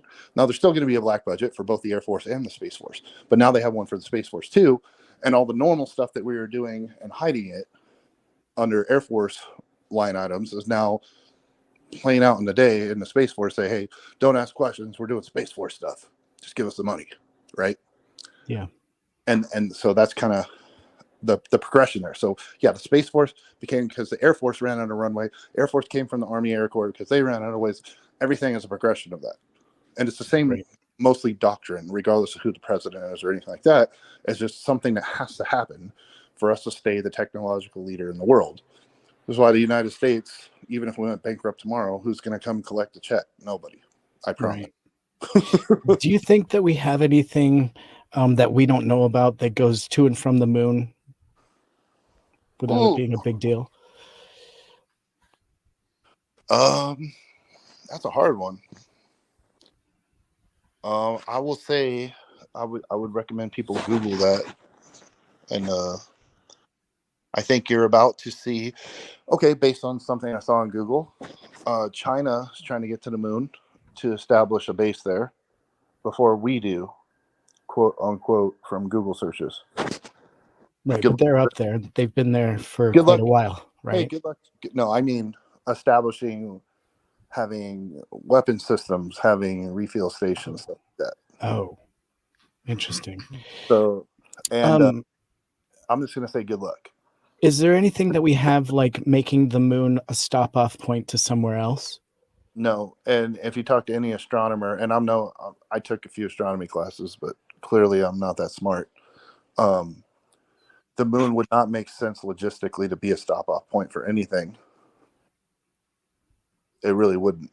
It's the proximity of it would not give you. There's no resources there, so until we put resources there to refuel, etc., it would not make sense to stop there. You know, it's like it's like you're going to the grocery store and you pull over into a dirt lot on the way there. How does that help you? You get what I'm saying? Yeah. If once the logistics and the resources are there, yes, it would make sense because then you have less gravity to overcome. You can use less fuel as a jump off spot. But as we've already determined, we can already make it to the outer solar system, even using our old school rocket methods, right? Mm-hmm. So we're going to need a new method. I'll just leave it at that, of power plant, which may or may not exist, to go further or to get there faster, whatever it is. And so, if that's the case, then you would not have the same fuel source that we use here anyways, which is like, why did NASA stop doing the shuttle and this and that and the other? And why are we using SpaceX and this? Because they probably, and again, this is not me speaking on something I know, speculating, they probably have something worked out, or they're not worried about it if we need to go somewhere. That's all I'm going to say. Okay. What do you think of the black triangle phenomena, random guy? What, like the Phoenix lights? Whatever it may be. I've seen 2 of them. 3 of them, actually, now. Here's the thing. Going both by, Bernoulli's principle of lift and flight dynamics, as well as what we've all seen that we already have, triangle shape is kind of like our thing, right? Like, it would not make sense for an alien craft to use that shape, because the reason we use that shape is for 2 main reasons. Because we need to maintain flight dynamics for lift and our atmosphere, as well as radar deflection. An alien craft would not care about radar deflection, and extremely unlikely they would have the same atmospheric composition that we do to require the same lift needs. So right away when I see something triangle or hear about it, I'm like, okay, I wonder what they're testing. That's like the first thing I ask every time. Makes sense. Yeah. And random guy, are you going to join us in Vegas for the SOR party? And are you going to be bringing your friend who is laughing and cackling in the background occasionally? It's up to him if he wants to come. I'm just going to meet girls. So Okay, but you'll be there. yeah, I'll be there in my random guy shirt. Excellent.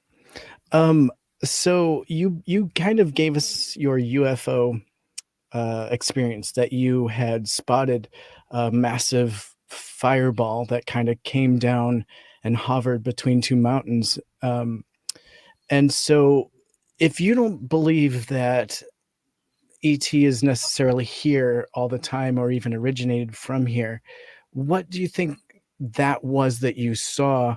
And do you think they're here all the time? What would the intent potentially be, in your opinion? So based upon my sighting, if that's what we're going to call it, the craft, asset, whatever it is, and again, I don't know everything. I just know a lot of stuff. But it was incongruent with anything that I'm aware of, based on sheer size. The other thing was, it was not coming down to make contact. It was not coming down to make itself known. It was in between mountains, on a hilltop, on an isolated highway in the middle of Nevada. So that being said, it was not like, hey, I'm here to put on a show and make contact. It was, oh shoot, people saw us, like that kind of situation. And we were laughing about it, as I've told you that story. I won't go into specifics of what I was doing when that occurred. But yeah, when I saw that, we didn't have the distinct, it was literally, we're talking about something that was like the size of a football field. And it just like floated down between mountains. And we're laughing. And if you knew the whole dynamic of what we were doing and where we were going, you would laugh even harder. But I'll just say, it was one of those moments where we felt like we were in a movie. Right. It's like, no one's going to believe that we're doing this and going to this place and we're seeing this kind of thing. You know what I mean? Like, it was just, Yeah. It was hilarious. But you guys didn't think that it was related to what you guys were up to. Do you think it was potentially aware of you or anything? I don't know, dude. I have no idea. Okay. It was one of those things where it was so crazy. Like, there's like 4 times in my life. And again, I'm like 43 years old. And there's like 4 times in my life where I've seen things. And I'm just like, nope, not even going to investigate. Nope. Absolutely not. Absolutely not. I don't even want to know. Never happened. You know, like ghost stuff or whatever. You know what I mean? Like, you walk in, something flies across a book flies across your kitchen or something. You're like, nope, not dealing with it. I'm going to grab my drink and go to bed. Like, I'm not even. So like, it was one of those situations where like, this is so crazy. No one's going to believe us. It makes no sense. And we're literally making fun of each other for being crazy in the same van that we're driving for how like it was. But yeah, there was no feeling of like doom.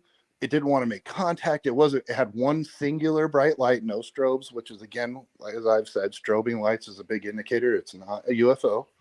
I know people will disagree. That's fine. I have my reasons. But a solid state light, high spectrum, non-IR, non-red would make more sense. And I've already explained to you privately why.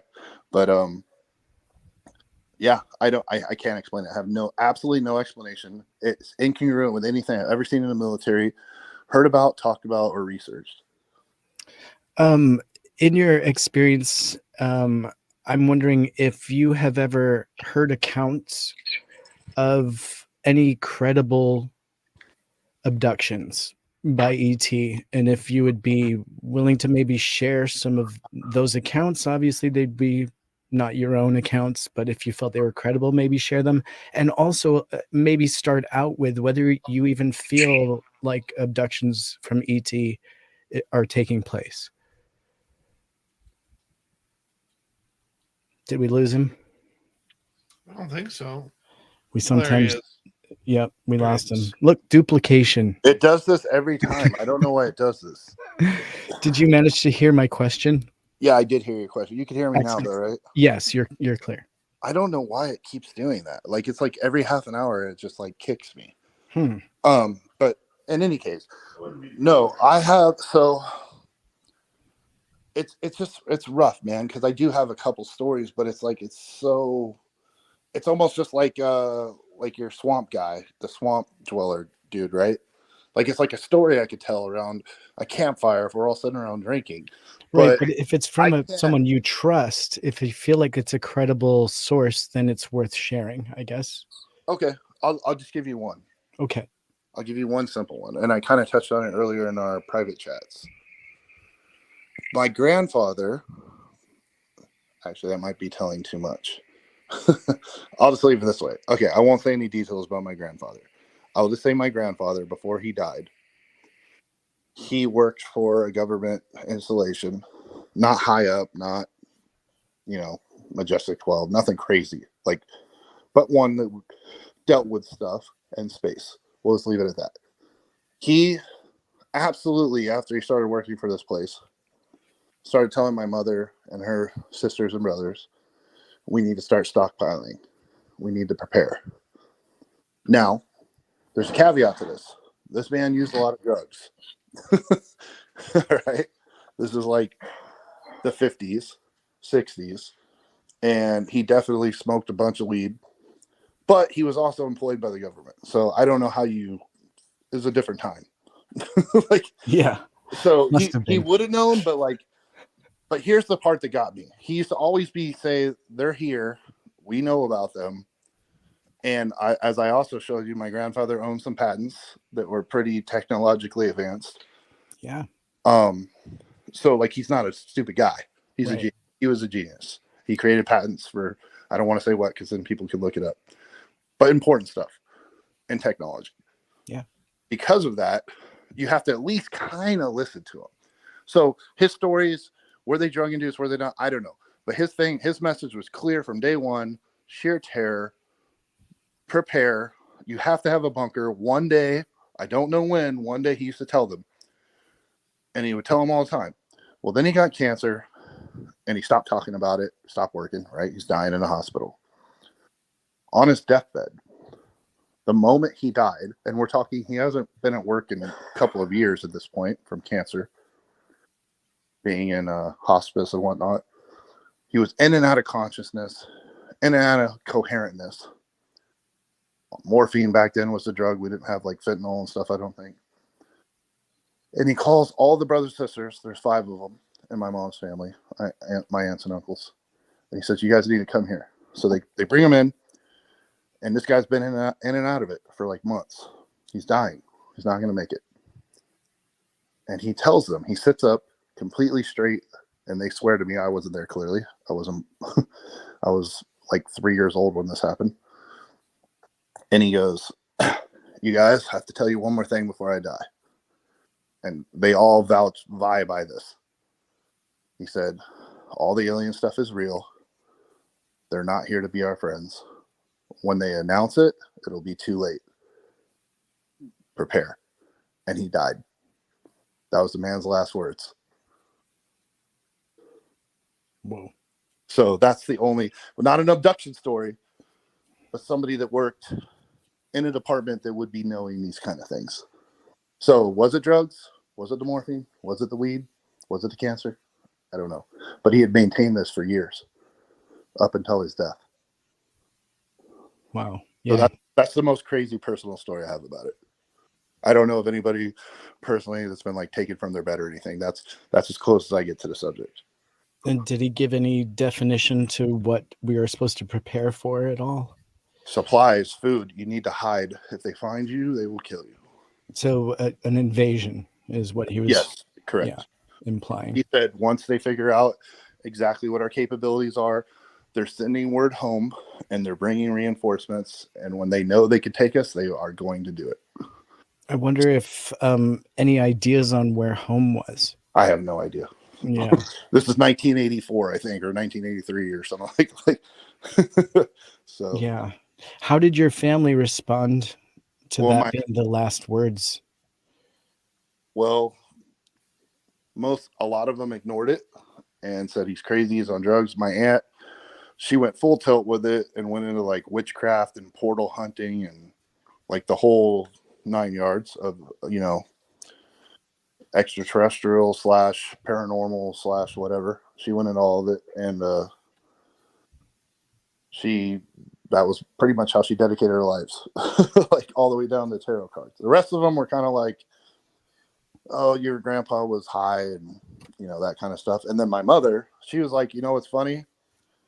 Everybody's talking about all the drugs he used to do, but honestly, I saw the man's eyes, and because my mom was the second oldest in her family, and she was when that happened. So she was in her 20s when that happened. She's like, I kind of believe him, but like, I don't know what to do with that information. Yeah.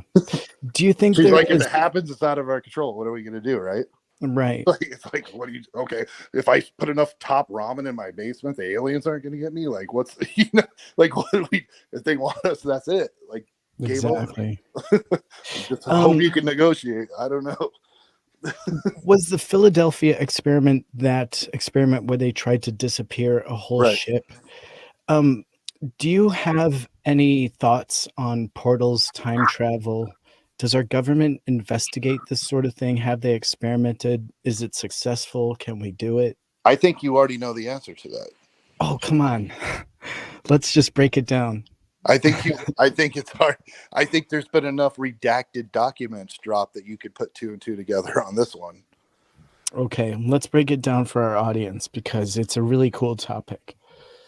Yeah, I mean, it's completely different from UFO stuff, other than the fact that perhaps they harness some of those physics. From everything I've read, go ahead. From everything I've read, and it's not like I know the exact name of the laboratory or anything. I'm just saying, from everything I've read, on small scale, at an atomic level, they've been able to recreate some of these experiments. And part of what CERN does, actually, while discovering new particles, they supposedly, there's a parallel program there where there's 4 or 5 governments that piggyback those experiments and get their data in regards to those kind of physics. Interesting. Unofficially. Something I Googled one time. Do you think that portal technology is more likely than engine technology getting from here to there? Here to there as far as what? Long distances that seem to be beyond. Yeah, you're not going to use rudimentary fuels. Definitely not fossil fuels, not jet fuel. Even hydrogen, as abundant as hydrogen is in the universe, the problem is you can't get a container big enough because it burns so simply. It's like a 1-to-1. You need something that puts out more multiples of. Well, I'm sure you saw, what was it, a month ago, maybe 2 months ago? I know exactly what you're talking about. And they you need to know what I'm going to say? Yeah, and they need to have something that generates more power than it takes to create it. Correct. Because the problem is hydrogen would be an appropriate power plant. The problem is you have to be able to exponentially expand the power plant and the container to which contain it as it accelerates. Meaning the closer you get, let's say, to the speed of light, even though it's unachievable, but let's say you wanted to go half the speed of light. The faster you go, the bigger container you get, the more fuel it would take, and clearly you can't substitute a container when you're already in motion. And there's the paradox for using a simple element as a fuel. So you need to have a process like the one that we were alluding to a minute ago, that if they're able to pull more electrons out of something that they're putting into, which supposedly is impossible because law of conservation energy, right? Can only change form. And look at me, it sounds like I know what I'm talking about. I'm actually an idiot. But like, energy can't be destroyed, right? It just changes form. Right. So because of that, if these physics are true, we're rewriting the book at atomic level based on the experiments that were provided last month. And those are actually not even secret. Everybody could look that up. Right. We're going to call this in 2 minutes, boys, because old Davey's getting tired. Sounds good. I have that effect on people. Well, it could be my questions. Does anyone want to throw some questions our way before we dip? If we start taking questions, we're going to be here another 20, 30 minutes. Okay. All right. Okay. How about one last Teme question? Oh, well, okay, that's great. I was And then we'll actually call going it a to night. I was going to leave this one actually up to you, because is there anything that you would like to share? Because I may not know quite what to ask sometimes, and I'd like to just give you the rest of the time to platform maybe a topic that you'd like to get across.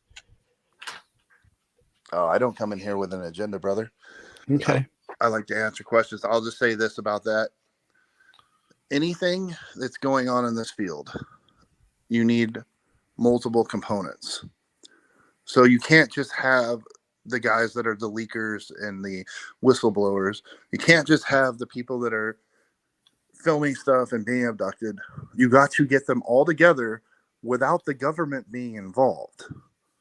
Because the problem you're going to run into, without being specific, is, and I see this because of what I know, you're going to run into, I don't think the government really wants to hide a lot of this stuff. People think the government's, first of all, not that smart. They're not that smart. They're not that well coordinated. All they can do is say, we're not saying anything, and they just shut it all down. So that rather than be able to give you something useful, you just get nothing or bull stuff, you know? Like, so we need a way to get all these people together to share their experiences, to share the information. You're not going to ever get disclosure from the government, ever.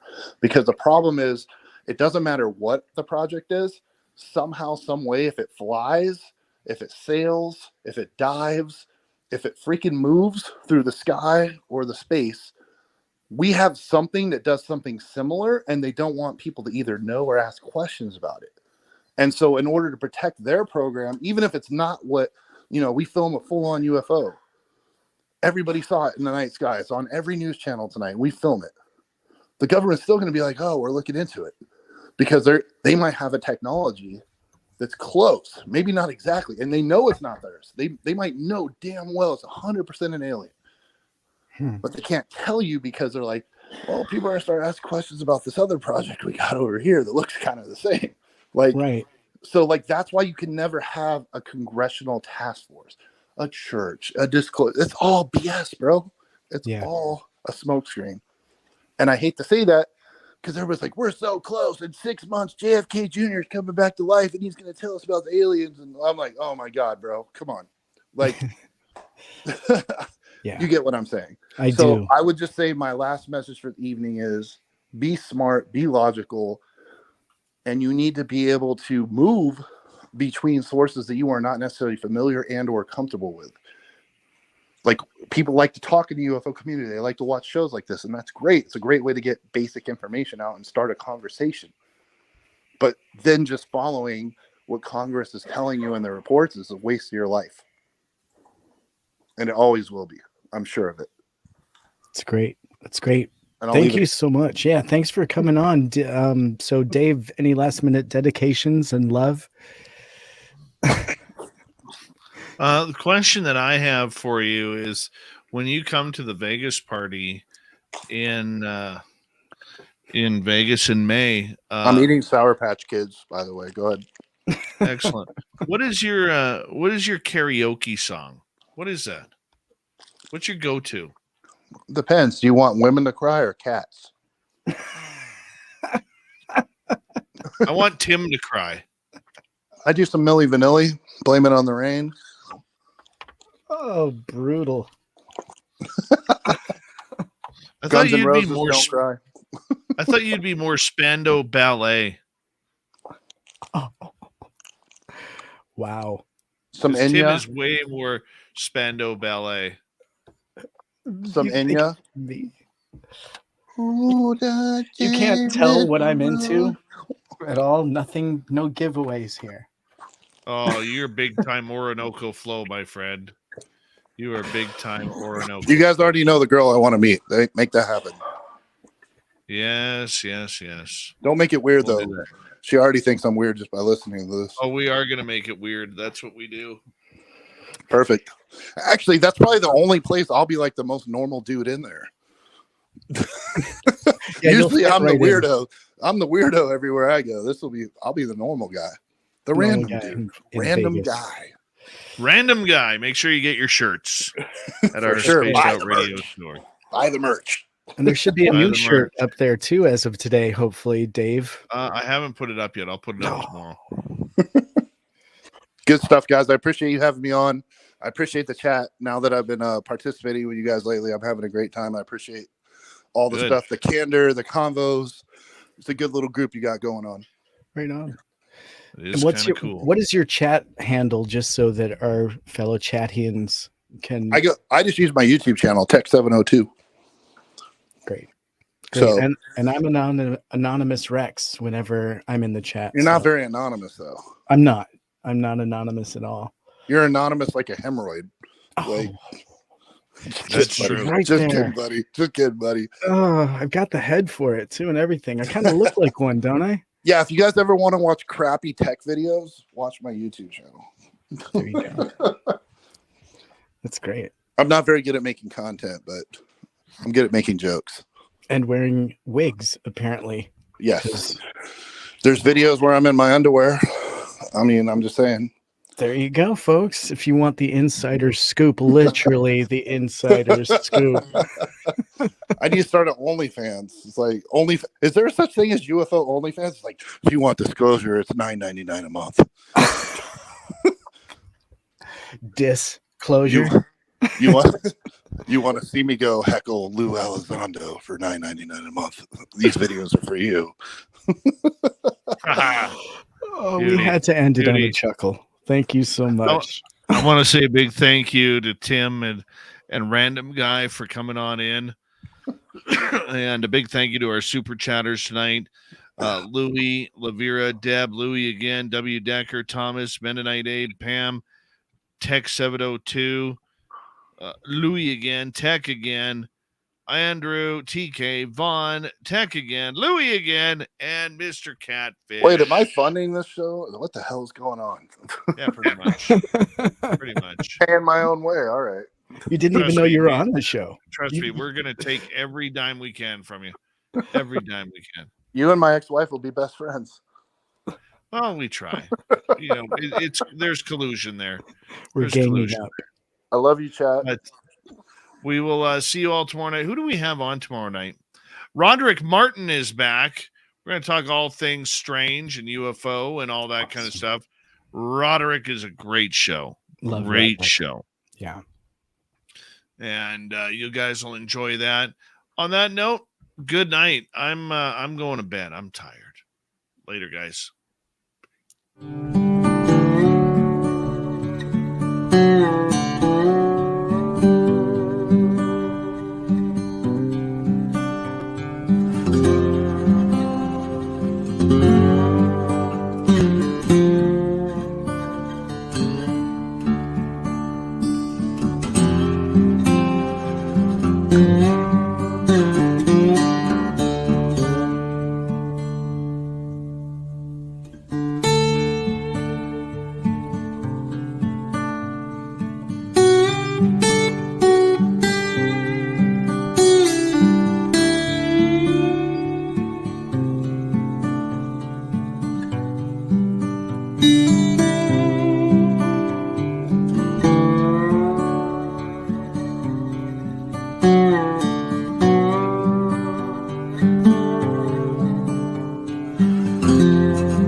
Stay healthy, my friend. You too. You need bail money, give me a call. Always, Dad. Take care. You too.